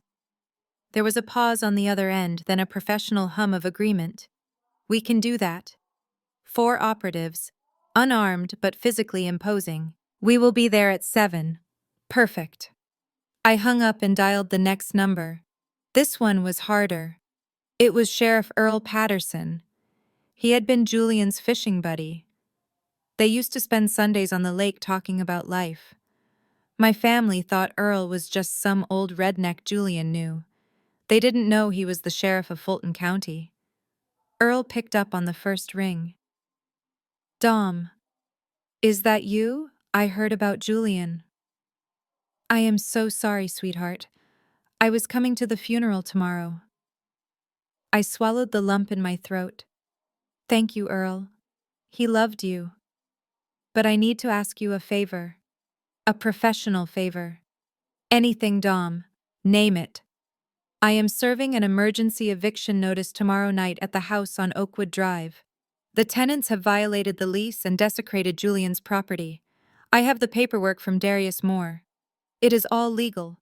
But I need law enforcement presence to make sure it goes smoothly." There was a silence on the line. Earl knew who lived in that house. "Your parents?" Earl asked quietly. "Your sister?" "Yes." "Are you sure about this?" "Dom, once you do this, there is no going back." I looked at the red dress in the passenger seat. I thought about the vomit on the gray suit. I thought about the $1 rent. I am sure Earl. They called his funeral a minor event.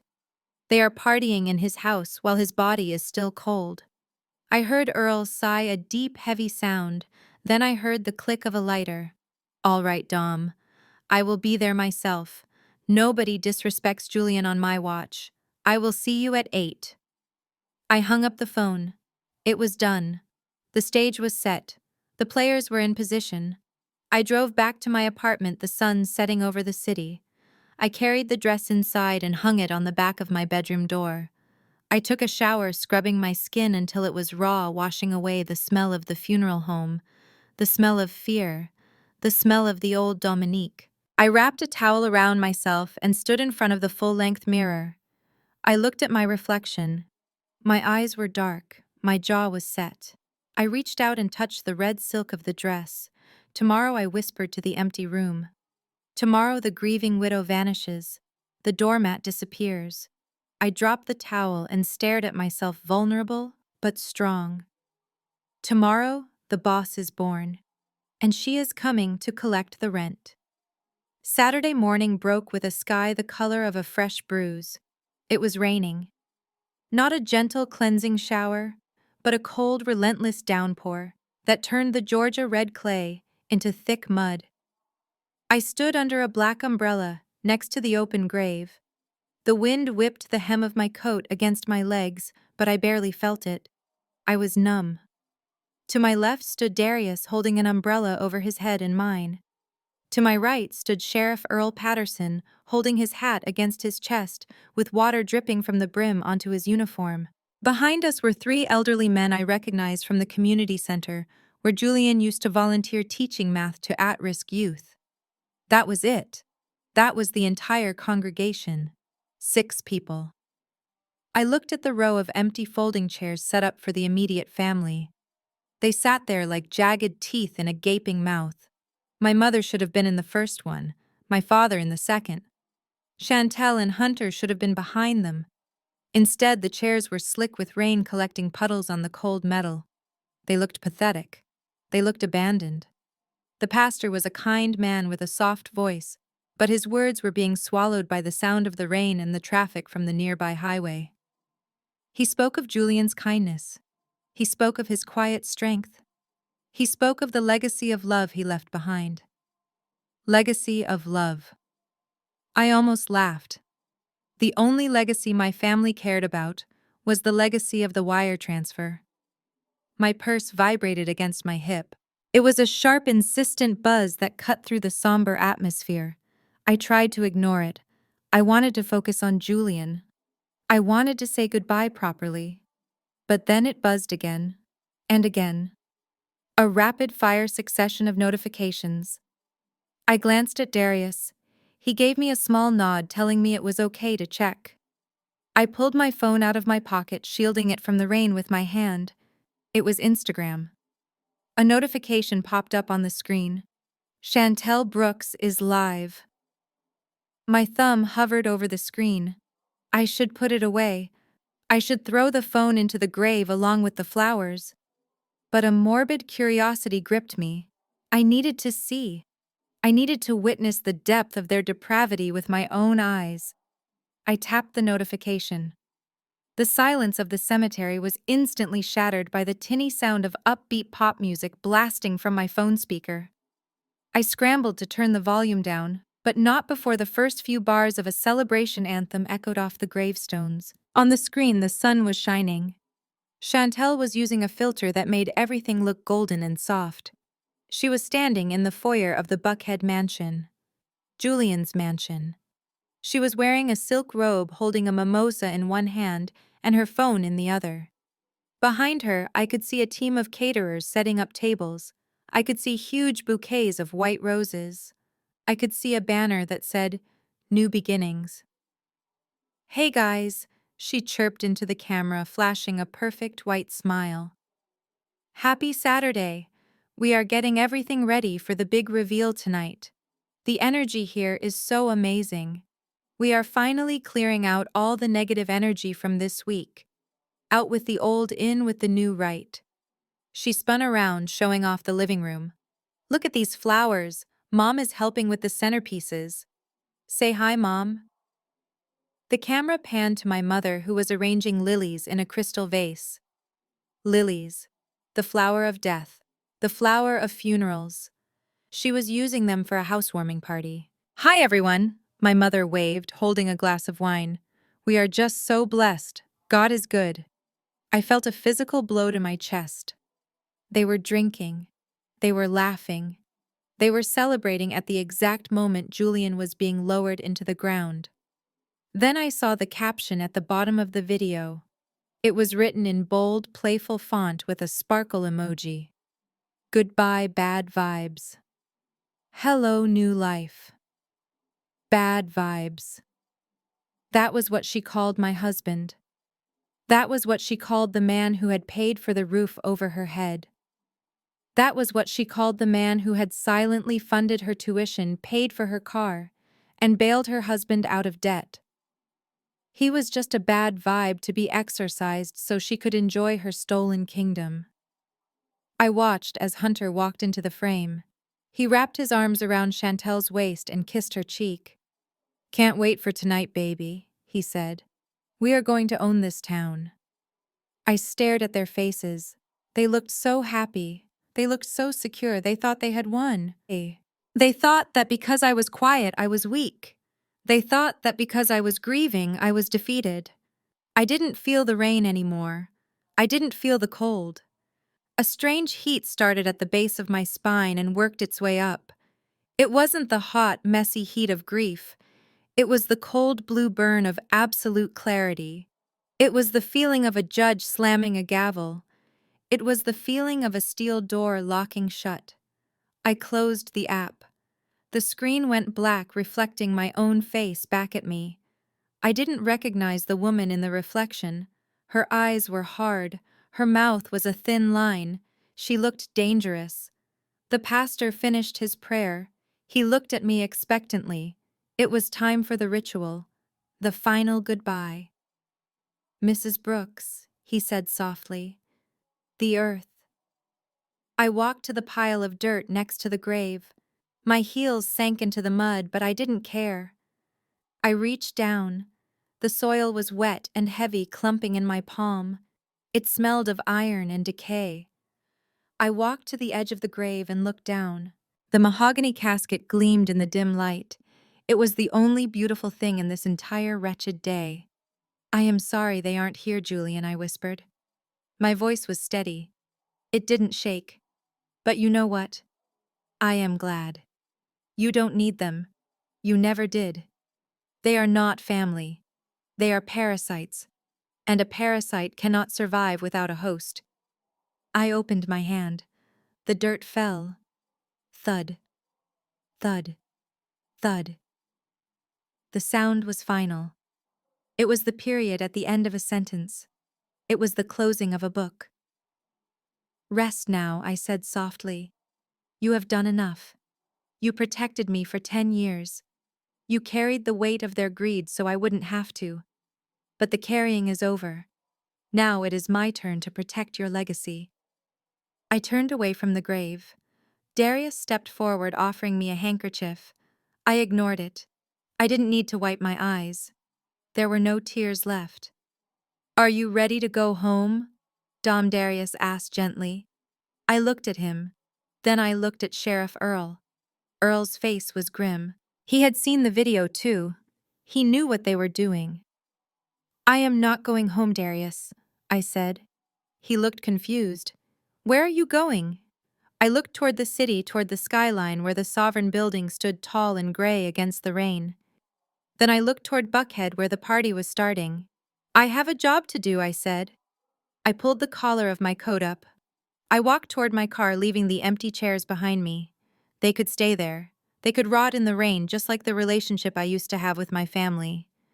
I got into the driver's seat. I checked the time. It was 4 in the afternoon.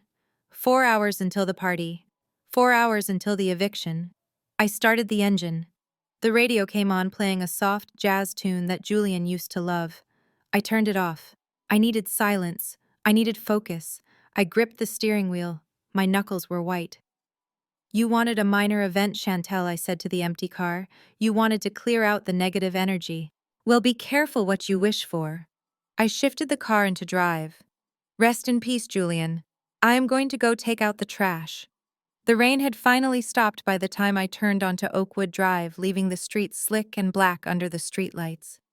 The humidity hung heavy in the air, creating a halo around every lamp, making the entire neighborhood look like a movie set. And in the center of it all, sitting atop the highest hill in Buckhead, was the mansion. My mansion. From a distance, it looked spectacular. I had to give Chantel credit for one thing. She knew how to light a stage. The house was glowing. Golden uplights washed the white columns of the portico. Strings of fairy lights were draped through the ancient oak trees in the front yard. A spotlight swept across the facade, highlighting the architectural details that Julian had fallen in love with when he bought the property. It looked like a castle made of sugar, promising sweetness and light to anyone lucky enough to be invited inside.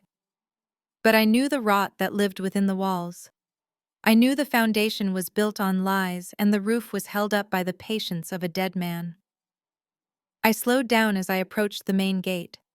The line of cars waiting to get in was staggering. It looked like a showroom for a high-end dealership. There was a matte black Lamborghini Urus, a cherry red Ferrari, a silver Bentley. I recognized the license plate frames on most of them. They were from the premier exotic rental agency in downtown Atlanta. Hunter had gone all out. He had probably spent the last of his credit line renting these cars for his friends to park out front, creating the illusion that he was surrounded by fellow tycoons. I was driving Julian's 10-year-old Toyota Camry. The beige paint was fading on the hood. The bumper had a small dent from where a shopping cart had hit it 3 years ago. The engine made a low rhythmic ticking sound that I had come to find comforting. It was a humble car, an honest car, and right now it was sticking out like a sore thumb in this parade of vanity. I inched forward, the brake lights of the Ferrari in front of me bathing my windshield in red. I could see the guests inside, men in tuxedos, women in glittering gowns. They were laughing, checking their makeup in the rearview mirrors, completely unaware that the woman in the beat-up sedan behind them held the power to turn off the lights on their party. When I finally reached the gate, a large man in a tight black security uniform stepped out of the booth. He held up a hand, his palm flat and dismissive. He didn't even look at my face. He just looked at the car. He looked at the dented bumper. He looked at the fading paint. And he sneered. He tapped on my window with a flashlight. It was a sharp, aggressive sound. I rolled the window down. The air conditioning from the guard booth wafted out, smelling of stale coffee. "Delivery entrance is round back," he barked, jerking his thumb over his shoulder. "And you are late. The caterers were supposed to be loaded in by 6. I looked at him. He was young, maybe 25, with a jawline that suggested he spent a lot of time at the gym and a demeanor that suggested he enjoyed exercising power over people he deemed inferior.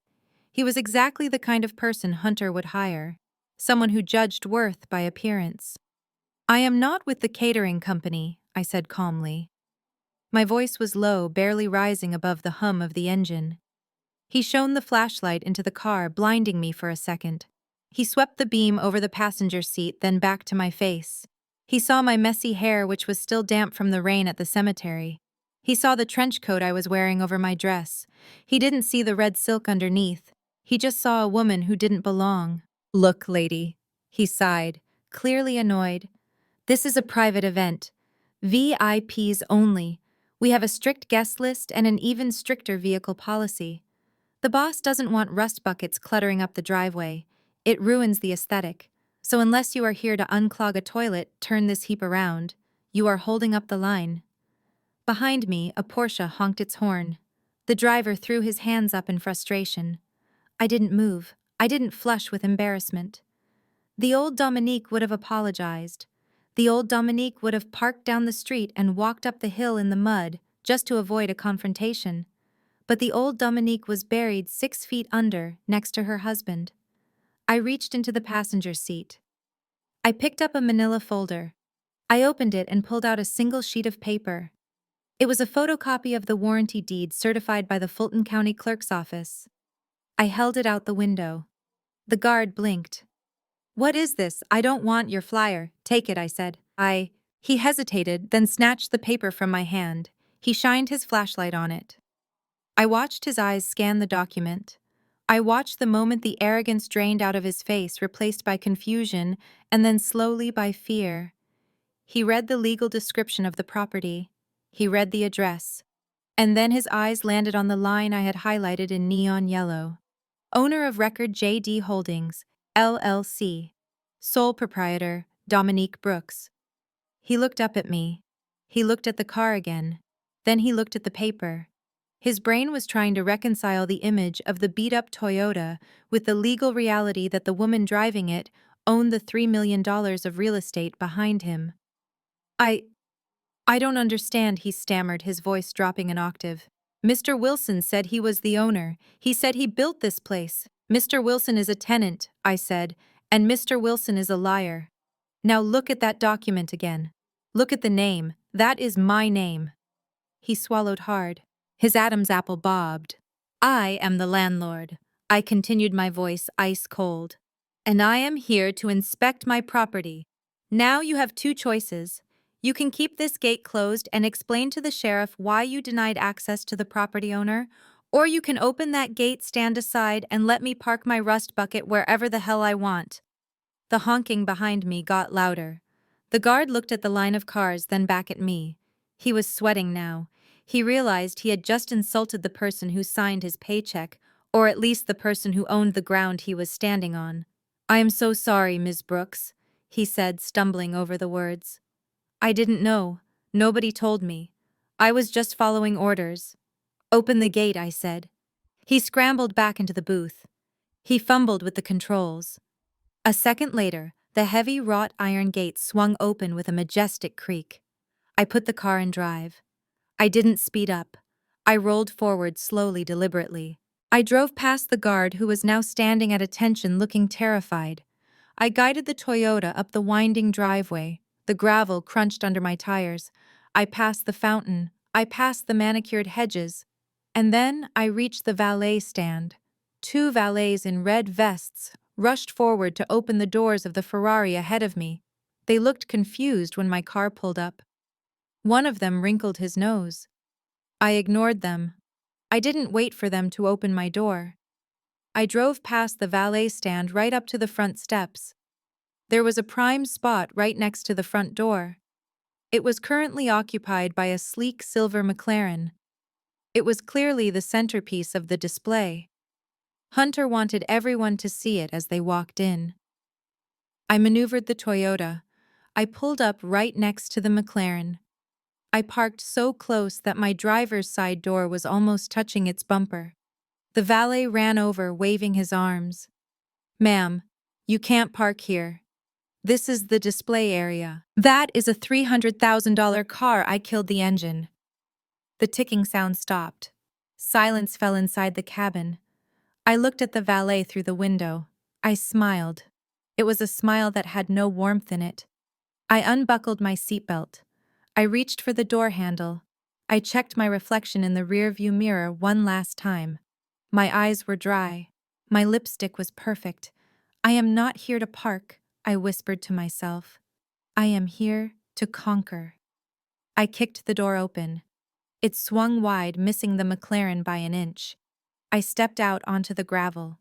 My heels sank slightly, but I found my balance. I stood up to my full height. I reached back into the car and grabbed the garment bag containing the eviction notices. I grabbed my purse, and then I buttoned my trench coat all the way to the top. Nobody could see the red dress yet. Nobody knew what was underneath the drab beige coat of the grieving widow. I tossed the keys to the stunned valet. "Keep it close," I said. "I won't be staying long. But when I leave, this will be the only car left in the driveway." I turned and walked up the stairs. The music was thumping from inside. I could hear laughter. I could hear the clinking of glasses. I reached for the heavy brass door handle. It was cold under my hand. Scene 10 was over. The rehearsal was done. It was showtime. The double mahogany doors of the grand ballroom swung open with a force that rattled the crystal droplets on the wall sconces. The sound was like a thunderclap interrupting a symphony. Inside the room, the air was thick with the scent of expensive lilies and the murmur of polite society. Hunter was in the middle of a toast, standing by the fireplace with a glass of champagne raised high. He was smiling at his boss, Mr. Sterling, oblivious to the fact that his reign as the king of Buckhead was about to end. Chantel stood next to him, shimmering in the stolen white dress, looking every inch the lady of the manor. I stepped across the threshold. I was flanked on my left by Darius Moore, whose briefcase looked like a weapon in its own right. On my right and behind me were the 4 security operatives I had hired. They were massive men wearing black suits that strained against their shoulders, moving with the silent, predatory grace of panthers. The room went quiet. Not a gradual hush, but an instant, terrified silence. The jazz band stopped playing mid-note. A waiter dropped a tray of canapes, and the crash of breaking china echoed like a gunshot. I stopped in the center of the foyer.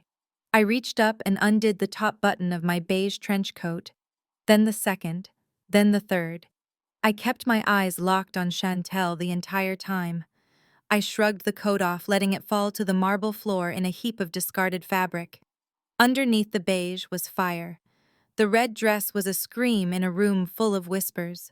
It was a violent crimson slash against the sea of pastels and creams that Chantel had mandated. It hugged every curve of my body, structured and sharp like armor made of silk. It was the color of blood. It was the color of danger. It was the color of a stop sign that everyone had ignored until it was too late. A collective gasp went through the room. I saw Tiffany and Bianca near the chocolate fountain, their mouths hanging open. They recognized the dress. They recognized the power. Chantel's face went from confusion to a mask of pure, unadulterated fury. She didn't see the lawyer. She didn't see the bodyguards. She only saw the dress. She saw that I had disobeyed her order. She saw that I had dared to be visible. She marched toward me, her white train sweeping across the floor. Her face was twisted into a snarl that ruined the angelic image she had spent all day curating. "You!" she shrieked, her voice cracked, breaking the silence. "You crazy, miserable witch! I told you. I told you specifically. No black. I said pastels only. Look at you. You look like a whore. You are ruining my color palette." She stopped 3 feet away from me, trembling with rage. She pointed a shaking finger at my chest. "Get out!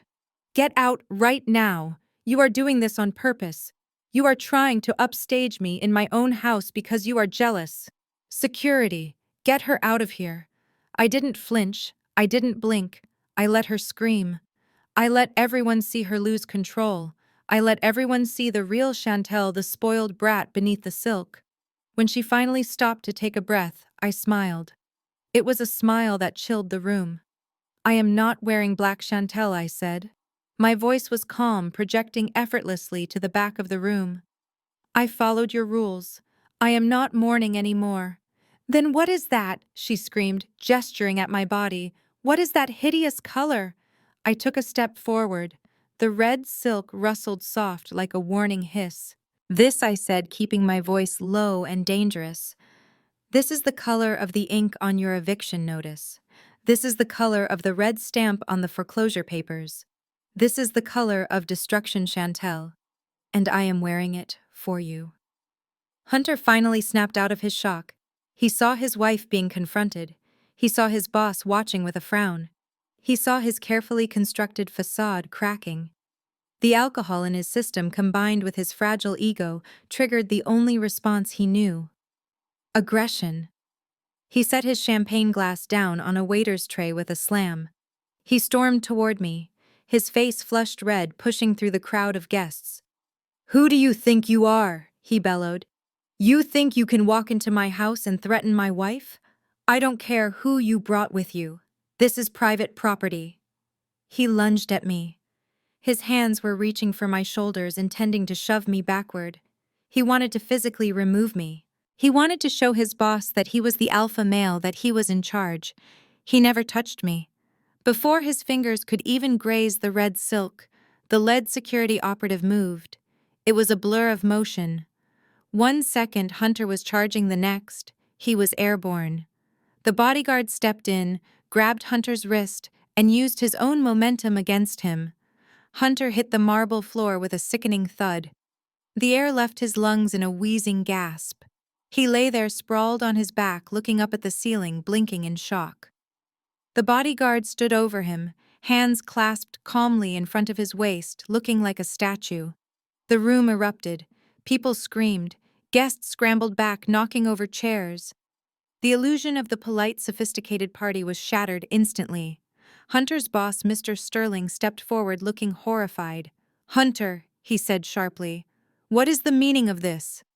Hunter scrambled to his feet, clutching his bruised arm. His face was purple with humiliation.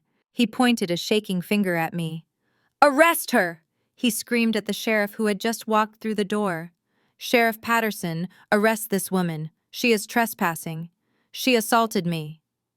Sheriff Patterson took off his hat. He looked at Hunter with a mixture of pity and disgust. He didn't move to arrest me. He moved to stand next to me. "I'm afraid I can't do that, son," Earl said, his deep voice carrying through the hall. "She isn't trespassing. You can't trespass on your own property." The room went silent again. The words hung in the air. Own property. I stepped around Hunter. I treated him like a piece of furniture, like a stain on the rug. I didn't even look down at him. My eyes were fixed on the small stage at the end of the room where the DJ booth was set up. I walked through the crowd. The guests parted for me like the Red Sea. They stared at me with wide, fearful eyes. They saw the dress. They saw the law enforcement. They saw the confidence. They knew something massive was happening, and they were terrified of being caught in the blast radius. I walked up the 3 steps to the stage. The DJ, a young kid with headphones around his neck, looked at me with terror. He saw the bodyguards behind me and immediately took his hands off the turntable. I reached out and took the microphone from the stand. It was heavy in my hand. It felt like a gavel. I looked out at the sea of faces.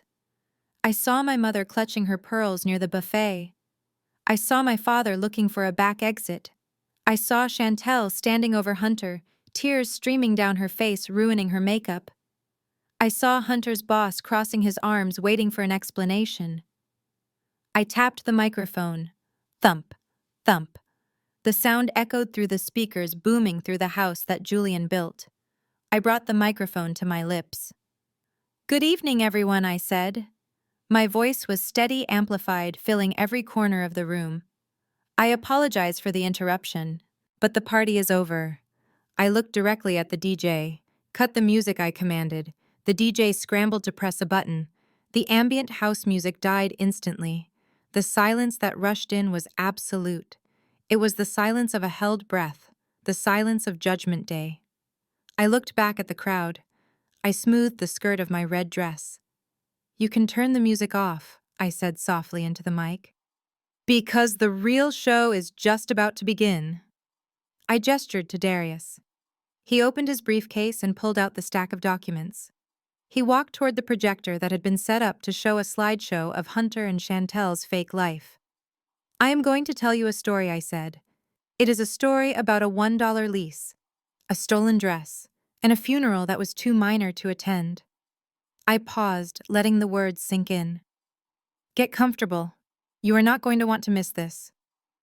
I stood center stage under the glare of the spotlight.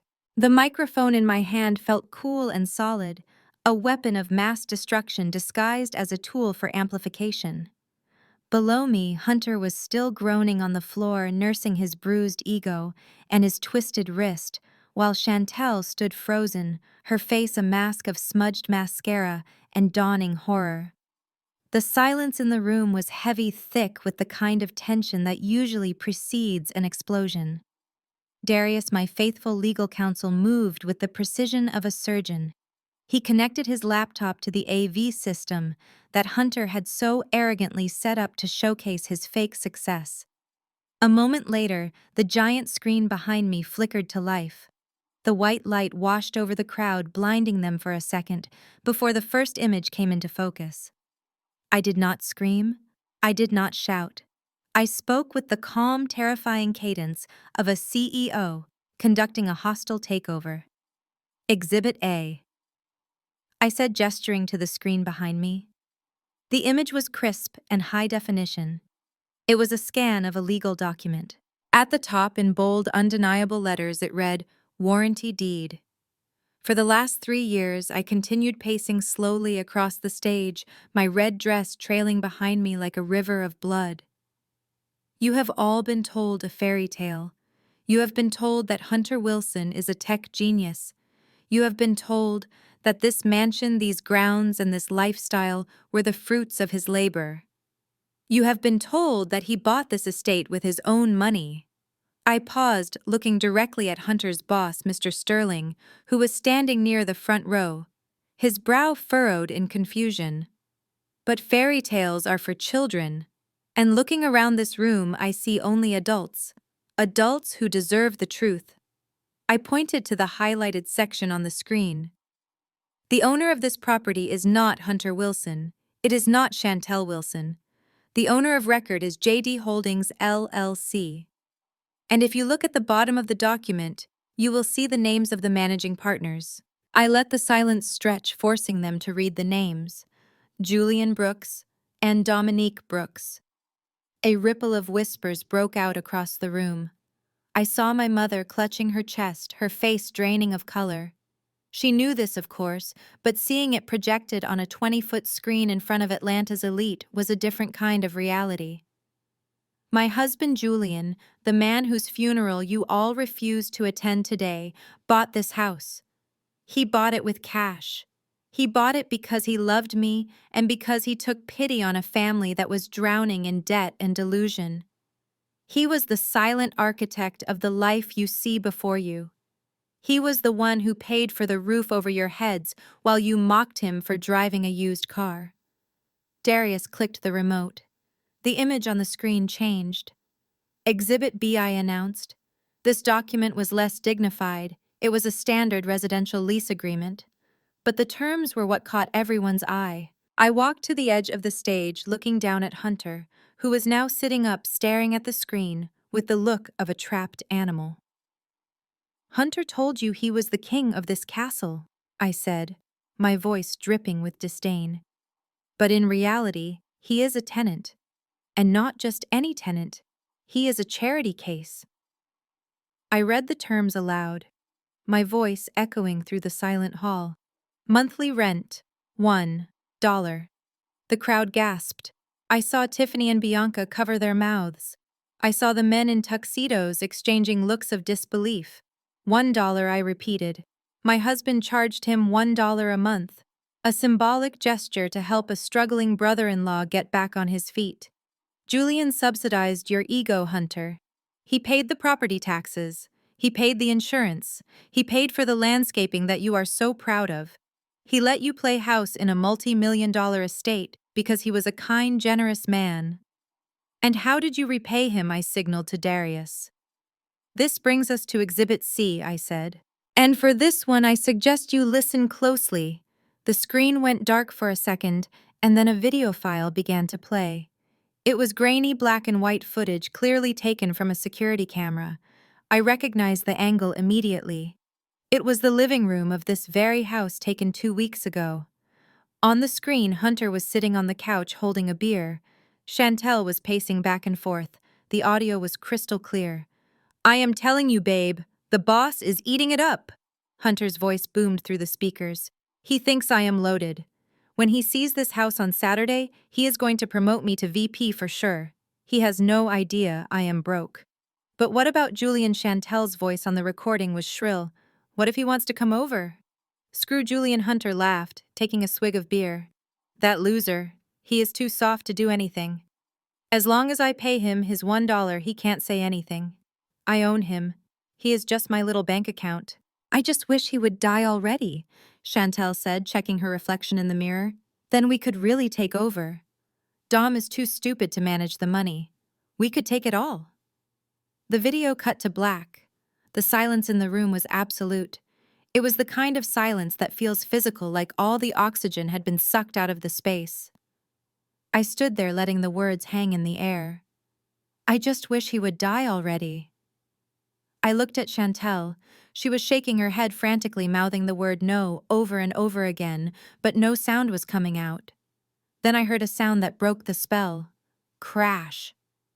It was the sound of expensive crystal shattering against marble. I looked down. Mr. Sterling Hunter's boss had dropped his champagne flute. The amber liquid was pooling around his polished shoes. His face was a shade of purple that I had never seen before. He looked at Hunter with eyes that promised murder. You lied to me, Mr. Sterling roared. His voice was not amplified, but it didn't need to be. It shook the walls. You brought me here under false pretenses. You told me you built this company. You are a fraud, Wilson. You are a broke, lying fraud. Hunter scrambled to his feet, ignoring the pain in his arm. Sir, please, it is out of context. She doctored the video. It's a deepfake. Mr. Sterling held up a hand. You are fired, Hunter. Do not come to the office on Monday. Do not put me as a reference. If I ever see you again, I will have security throw you out faster than this lady's bodyguards just did. The guests immediately began to pull out their phones. The flashes started going off like strobe lights. They were recording everything. This was not just a scene. It was the social execution of the year, and they wanted a front row seat. Hashtag housewarming from hell was about to trend worldwide. I raised the microphone to my lips one last time. The party is over, I said. But before you go, there is one last piece of business. I looked at the eviction notice in my hand. This morning you called my husband's funeral a minor event. You said you wanted to clear out the bad vibes. You said you wanted a new beginning. I walked down the steps of the stage, approaching Chantel. She shrank back, terrified of the woman in the red dress. Well, congratulations, little sister.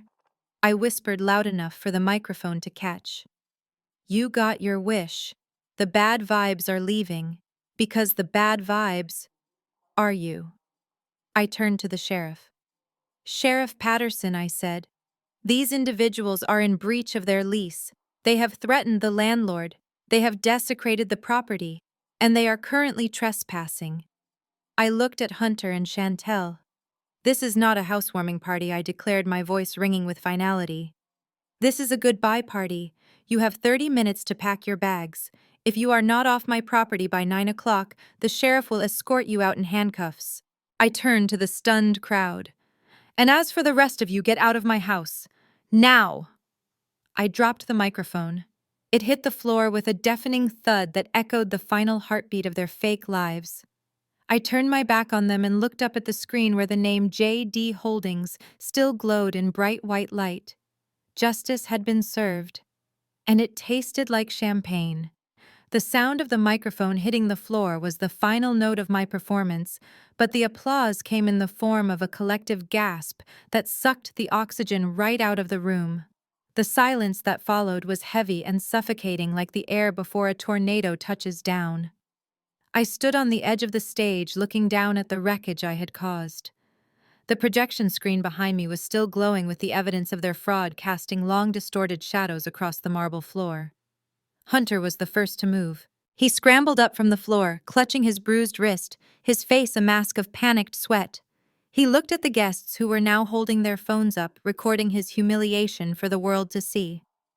He looked at me with pure hatred, but he didn't dare step forward again, not with my security team forming a wall of black suits between us. Instead, he turned his desperate eyes toward the one person who could salvage his financial life. "Mr. Sterling, please," Hunter stammered, taking a step toward his boss. His voice was high and thin, cracking under the pressure. "You have to listen to me. This is a misunderstanding. It is a family dispute. My sister-in-law is mentally unstable. She doctored those documents. She is trying to blackmail me." Mr. Sterling did not move. He stood like a statue carved from granite, his face rapidly turning a deep shade of crimson. He was a man who prided himself on integrity, on seeing through lies, and he had just realized he had been played for a fool in front of the entire Atlanta business community. He looked at the lavish decorations. He looked at the expensive champagne. And then he looked at the lease agreement still projected on the screen behind me. $1. Hunter reached out to touch Mr. Sterling's arm. "Sir, I can explain." The sound of the slap echoed through the ballroom like a gunshot. It was violent and precise.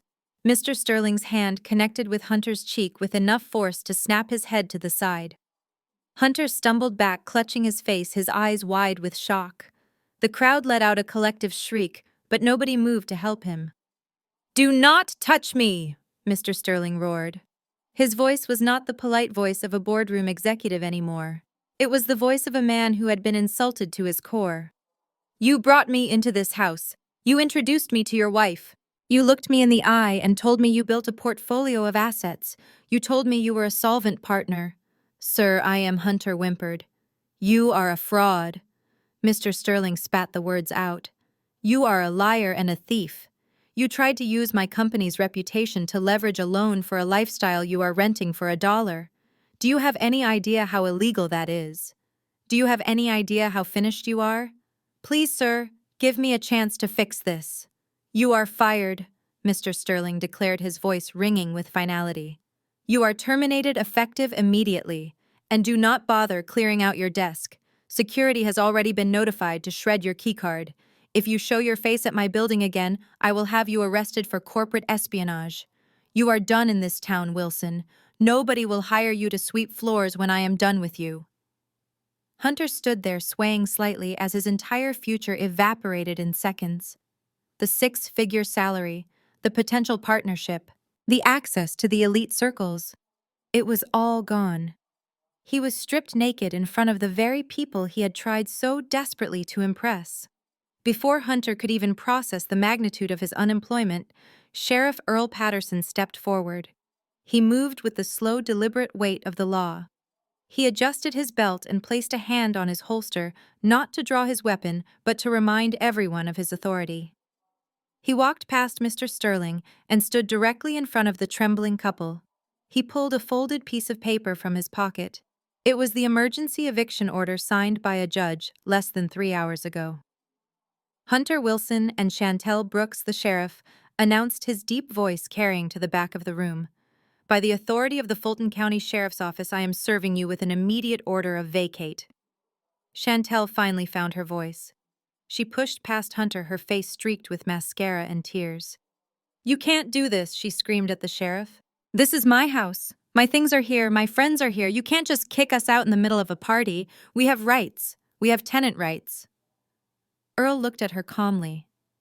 Ma'am, according to the lease you signed, you waived your rights to a notice period in the event of a breach of contract, and desecrating the landlord's property and threatening the landlord with physical violence constitutes a severe breach.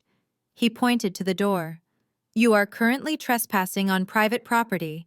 The owner, Ms. Dominique Brooks, has requested your removal. You have exactly 15 minutes to gather your personal essentials and leave the premises. If you are not on the other side of that gate by the time I count to 10, I will place you both under arrest for criminal trespass and destruction of property. 15 minutes, Chantel shrieked. But my clothes, my jewelry, my furniture, anything you leave behind will be considered abandoned property, Earl said, cold and professional. Now move. Chantel looked around the room, frantically searching for an ally. She looked at her friends, Tiffany and Bianca, but they quickly looked away, pretending to be very interested in their shoes. She looked at our parents, but Mom and Dad were cowering near the buffet table, trying to make themselves invisible. She realized with terrifying clarity that she was alone. The entourage she had cultivated only loved the lifestyle, not her. She turned to Hunter, grabbing his lapels. Do something, she hissed, shaking him. You are the man. Fix this. Tell them to leave. Throw them out. Hunter looked at her. He looked at the red handprint fading on his cheek. He looked at his boss, who was currently on the phone, likely calling legal counsel to sue him. The shock in his eyes began to curdle into something else.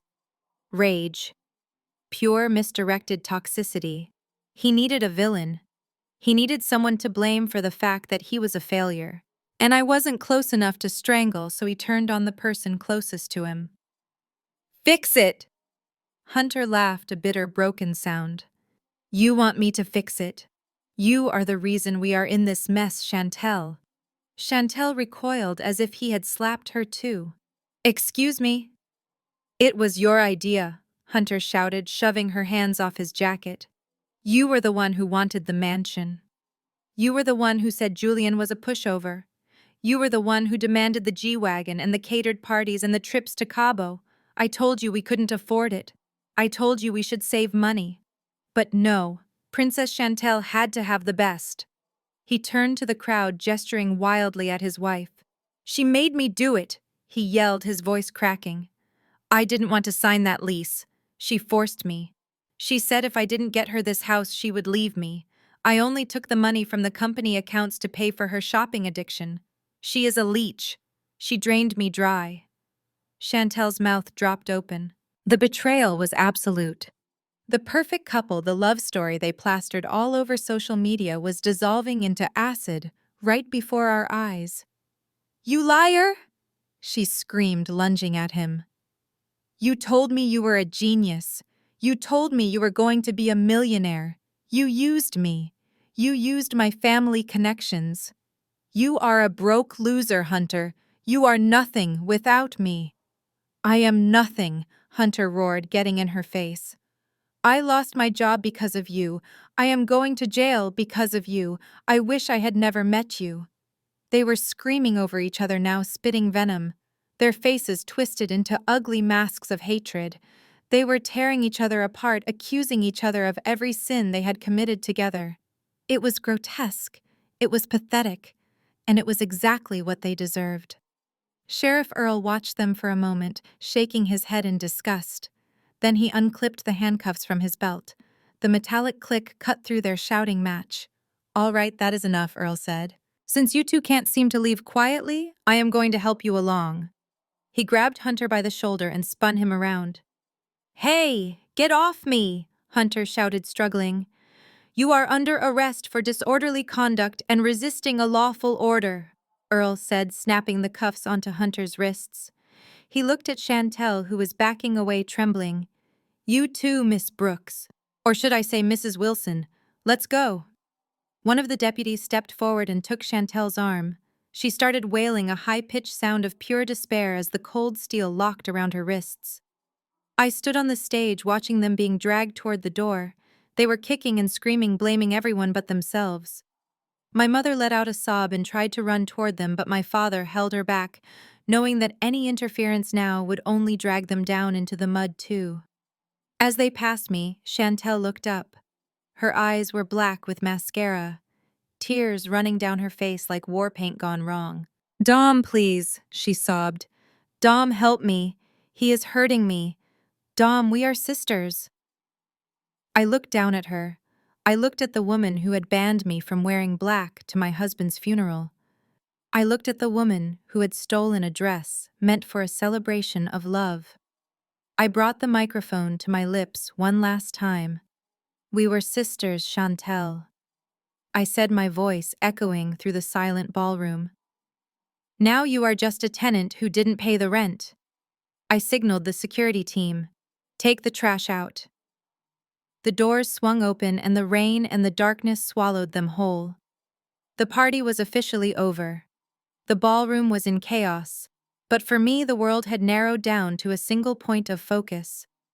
Hunter was already in handcuffs, being led away by a deputy, his head hung low in defeat. But Chantel was still fighting. She was clinging to the doorframe of the main entrance, her fingernails digging into the wood, wailing like a banshee. She was refusing to cross the threshold, refusing to step out into the rain and the reality that awaited her. She looked like a fallen angel. Her white dress rumpled, her mascara running down her face in black rivers. I walked down the steps of the stage. My red heels clicked rhythmically on the marble floor, a sound that cut through her sobbing. The crowd parted for me again. They were no longer guests. They were spectators at a public execution, and they couldn't look away. I signaled to the sheriff to wait. Hold on, Sheriff, I said, my voice projecting clearly through the silent room. Before you remove Mrs. Wilson from the premises, there is one more matter we need to settle. Chantel looked up at me. Her eyes were red and swollen, filled with a mixture of hatred and terror. What do you want now? Dom, she spat, her voice raspy. You took my house.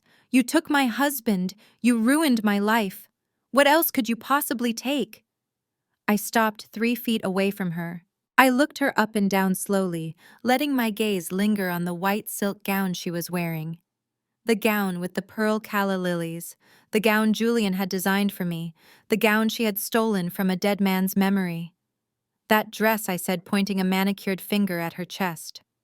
Chantel looked down at herself, then back at me, clutching the fabric defensively. What about it? She snapped. It was purchased with a supplementary American Express card issued to Julian Brooks, I said, my voice cold and clinical. I checked the transaction history this afternoon. You forged his signature on the receipt at the boutique. That makes that dress stolen property. It is an asset of the J.D. Holdings estate, and as the executor of that estate, I am reclaiming it. Chantel's face went pale. She took a step back, shaking her head. No, she whispered. You can't be serious. I am deadly serious, Chantel. That dress cost $12,000. It belongs to me, and I am not letting you walk out of here with my property. I held out my hand, palm up. Take it off. The room erupted in gasps. The guests who had been recording on their phones stepped closer, zooming in. This was the twist they hadn't expected. This was the moment the humiliation became absolute. Chantel looked around frantically. She looked at the sheriff, who stood with his arms crossed, his face impassive. She looked at the crowd, searching for a sympathetic face, but finding only morbid curiosity. Dom, please, she begged, her voice cracking. I can't take it off here. I am not wearing anything underneath except my shapewear. I will be naked. Please don't make me do this. You should have thought about that before you stole it, I said, unmoved. You wanted to wear white Chantel, you wanted to be the center of attention. Well, look around, everyone is looking at you, you have the floor. I stepped closer, invading her personal space. My red dress swished against her white one, the contrast violent and stark. You have two choices, I hissed, so only she could hear. You can unzip that dress right now and hand it to me. Or I can have the sheriff add grand larceny to your charge sheet. That is a felony, Chantel. You will go to prison for years. Is this dress worth 5 years in a cell? Chantel began to shake violently. She looked at the sheriff. Is she serious? She asked him. The sheriff nodded solemnly. Possession of stolen goods, Mrs. Wilson. If the owner demands it back, you have to surrender it. Chantel let out a sob that sounded like a wounded animal. She looked at the 100 people watching her. She looked at the cameras flashing. She realized there was no way out. The golden child was cornered. The queen of the ball was about to be stripped bare. Slowly, with trembling hands, she reached behind her back. The sound of the zipper moving down was audible in the heavy silence. It was a sharp, tearing sound like a veil being ripped.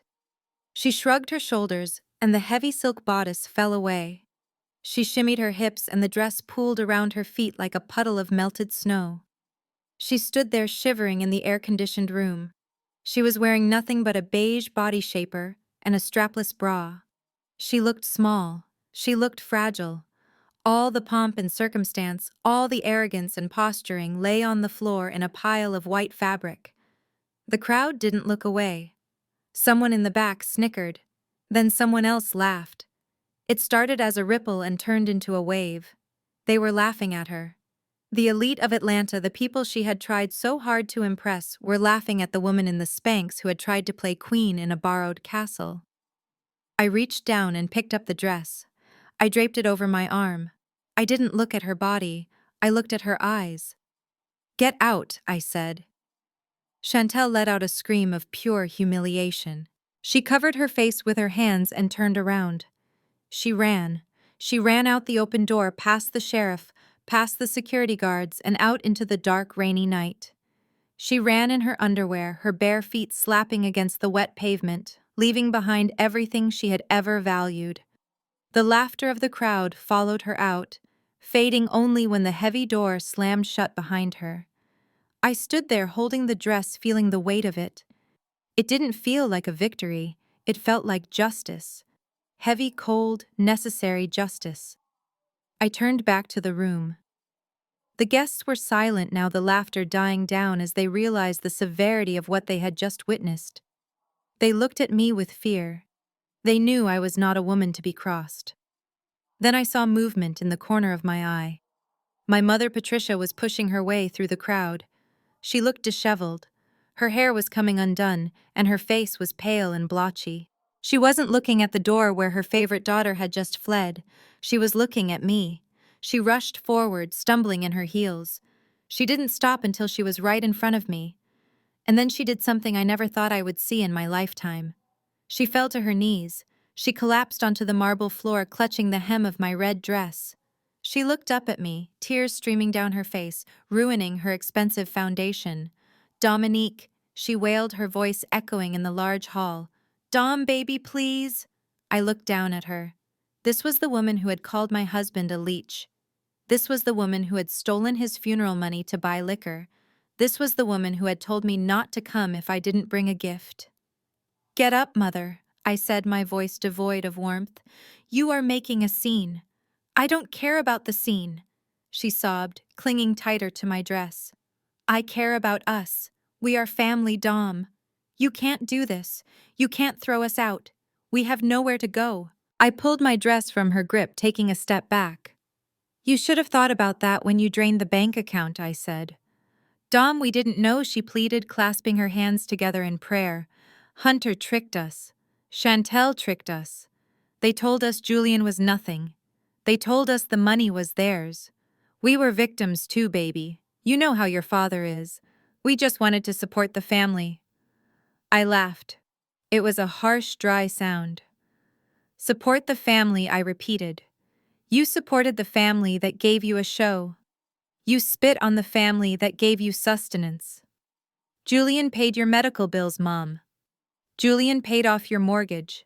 And you sat at this very table yesterday eating lobster and laughing at his death. I didn't mean it, she cried, reaching for my hand. I was drunk. I was stressed. Please, Dom. Your father is old. He can't live on the street. We sold our house to move here because Chantel said this was forever. We have nothing left. Please don't punish us for their mistakes. I looked at her kneeling there, begging. I searched my heart for pity. I searched for that little girl who just wanted her mother to love her. But that little girl was gone. She had died in the funeral home when the credit card was declined. I am not punishing you for their mistakes, I said, leaning down so our faces were level. I am punishing you for yours. You chose a side, Mom. You bet on the golden child. You bet on the lie because it looked prettier. I stood up straight, towering over her. The lease covers all occupants, I said. That includes guests who have overstayed their welcome. You have 10 minutes to pack your bags. If you are not out by then, the sheriff will escort you out, just like he did your precious Chantel. But where will we go? She screamed, hitting the floor with her fist. It is raining. We have no money. I looked at the guests who were watching the matriarch of the family crumble. I hear the Motel 6 on the highway has vacancies, I said casually. It is affordable. Maybe if you return the wine you stole, you can afford a night or two. I turned to the sheriff. Sheriff Patterson, please ensure the property is fully vacated. I am going to inspect the master bedroom. I turned my back on my mother, who was still wailing on the floor. I didn't look back. I walked toward the grand staircase, the train of my red dress trailing behind me like a royal cape. I ascended the stairs, leaving the noise and the pleading and the wreckage of my former life below me. I was done being the daughter. I was the landlord, and the eviction was final. The view from the 45th floor of the Sovereign Building was different than the view from the graveyard. Up here, the world looked organized. The cars were just specks of light moving in predictable patterns. The chaos of the streets, the noise of the traffic, and the messy, desperate grasping of people like my family could not reach me here. It had been exactly 30 days since the night of the housewarming party. 30 days of silence. 30 days of peace. I sat in the high-backed leather chair that had once belonged to Julian. When I first sat in it a month ago, it felt too big. I felt like a child playing dress-up in her father's office. But today, the leather molded to my back perfectly. I swiveled gently, looking out at the Atlanta skyline bathed in the warm golden light of a Tuesday afternoon. The storm had passed both outside and inside my life. On the mahogany desk in front of me sat a stack of documents. Being the CEO of JD Holdings was not a ceremonial title. It was work. Hard, complex work. But it was work that made sense. Numbers did not lie. Contracts did not gaslight you. Assets did not tell you they loved you and then steal your debit card. I understood this world. I thrived in it. I picked up my fountain pen. It was heavy, cool to the touch. I signed my name at the bottom of an acquisition order. Dominique Brooks. The signature was sharp, confident. It was the signature of a woman who owned her name and everything attached to it. The intercom on my desk buzzed. It was a soft, unobtrusive sound, unlike the jarring ringtone of my old life. I pressed the button. Yes, Ms. Gable. My executive assistant's voice came through clear and professional, but there was a hint of hesitation in her tone. Ms. Brooks, I apologize for the interruption. I know you asked not to be disturbed during the portfolio review, but there is a woman on line 1. She has called 5 times in the last hour. I didn't need to ask who it was. I could feel it. The old phantom ache in my chest flared up for a microsecond before dying out under the weight of my new reality. Did she give a name? I asked, my voice steady. Yes, ma'am. She says her name is Patricia. She says she is your mother. I leaned back in the chair, staring at the ceiling. Patricia. Not Mom. Just Patricia. The woman who had birthed me and then spent 34 years treating me like an insurance policy against her own bad decisions. Tell her I am in a meeting, Miss Gable. I did tell her, ma'am, but she insists it is an emergency. She says, Miss Gable paused, uncomfortable. She says she is calling from the Midtown Emergency Shelter. She says they have a time limit on the phone usage, and she begs you to just hear her out for 1 minute. The Midtown Shelter. I knew that place. Julian used to donate blankets there every winter. It was a grim concrete building on the edge of the city. It was loud, crowded, and smelled of industrial cleaner and despair. It was a far cry from the marble floors and crystal chandeliers of the mansion in Buckhead. I closed my eyes. I could picture her. I could see my mother standing in a line of people holding a plastic receiver to her ear, her hair unwashed, her expensive clothes stained and wrinkled. I could imagine my father sitting on a cot in the background, stripped of his pride, staring at a wall. I could imagine Chantel and Hunter somewhere in the system dealing with court dates and public defenders, their marriage likely dissolved into a puddle of blame and resentment. They were exactly where they belonged. They were living the reality they could afford. But still the tug was there. The societal programming that tells women they must be the fixers, the healers, the soft landing places for the people who hurt them. She is your mother, a voice whispered. She is homeless. I opened my eyes. I looked at the photo frame on my desk. It wasn't a picture of my wedding. It wasn't a picture of a family gathering. It was a picture of Julian standing in front of his first warehouse, smiling that quiet, humble smile. I remembered the rain. I remembered the empty chairs at the funeral. I remembered the text message calling his burial a minor event. The guilt evaporated. It was replaced by a profound sense of indifference. Ms. Gable, I said, pressing the button again. Yes, Miss Brooks. Please take a message for her. I picked up the file sitting on the top of the stack. It was the closing document for the sale of 1402 Oakwood Drive. The mansion. Tell her I cannot take her call, I said, speaking clearly. Tell her I am very busy. Tell her I am preparing for a major event. There was a silence on the line. A major event, ma'am? Ms. Gable asked. Is there something I should add to the calendar? No, I said, a small smile touching my lips. Just tell her the event is the rest of my life, and there is no guest list. I waited a beat. And Ms. Gable blocked the number. Understood, Ms. Brooks. Have a good evening. The line clicked dead. The connection was severed.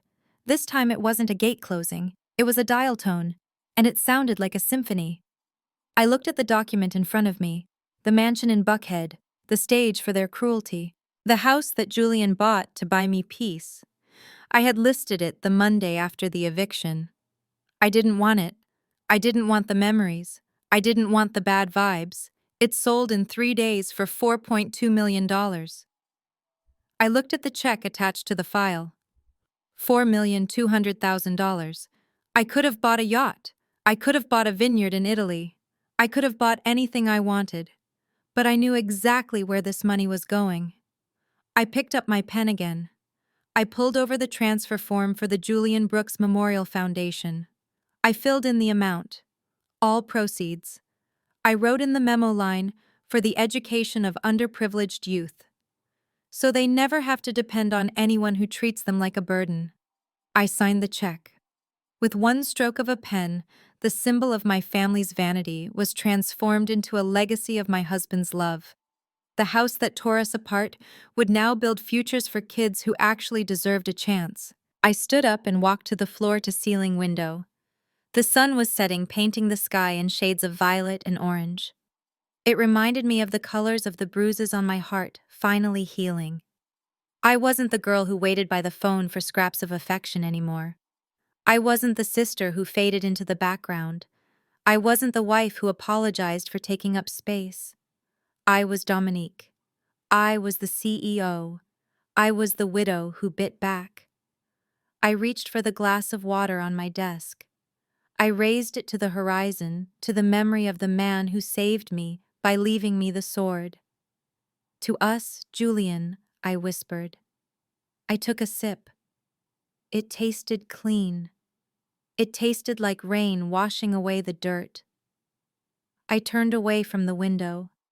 I turned off the office lights, leaving the city to twinkle in the darkness behind me. I walked out of the door, and I didn't look back. This story teaches us that silence is not submission, and kindness is not a weakness to be exploited. Dominique's journey reminds us that we teach people how to treat us, and sometimes the most loving thing you can do for yourself is to revoke access to those who use you. Family is defined by behavior, not biology. When people show you that they value your wallet more than your soul believed them the first time, your worth is inherent. It is not a bill to be paid by your sacrifice. True freedom comes when you stop buying the affection of people who cannot afford to love you back. If this story resonated with you, hit the like button and subscribe for more tales of justice and resilience. Have you ever had to cut off a toxic family member to save your own peace? Let me know your story in the comments below, because you are not alone, and your new life is waiting for you to claim it. Thank you for watching.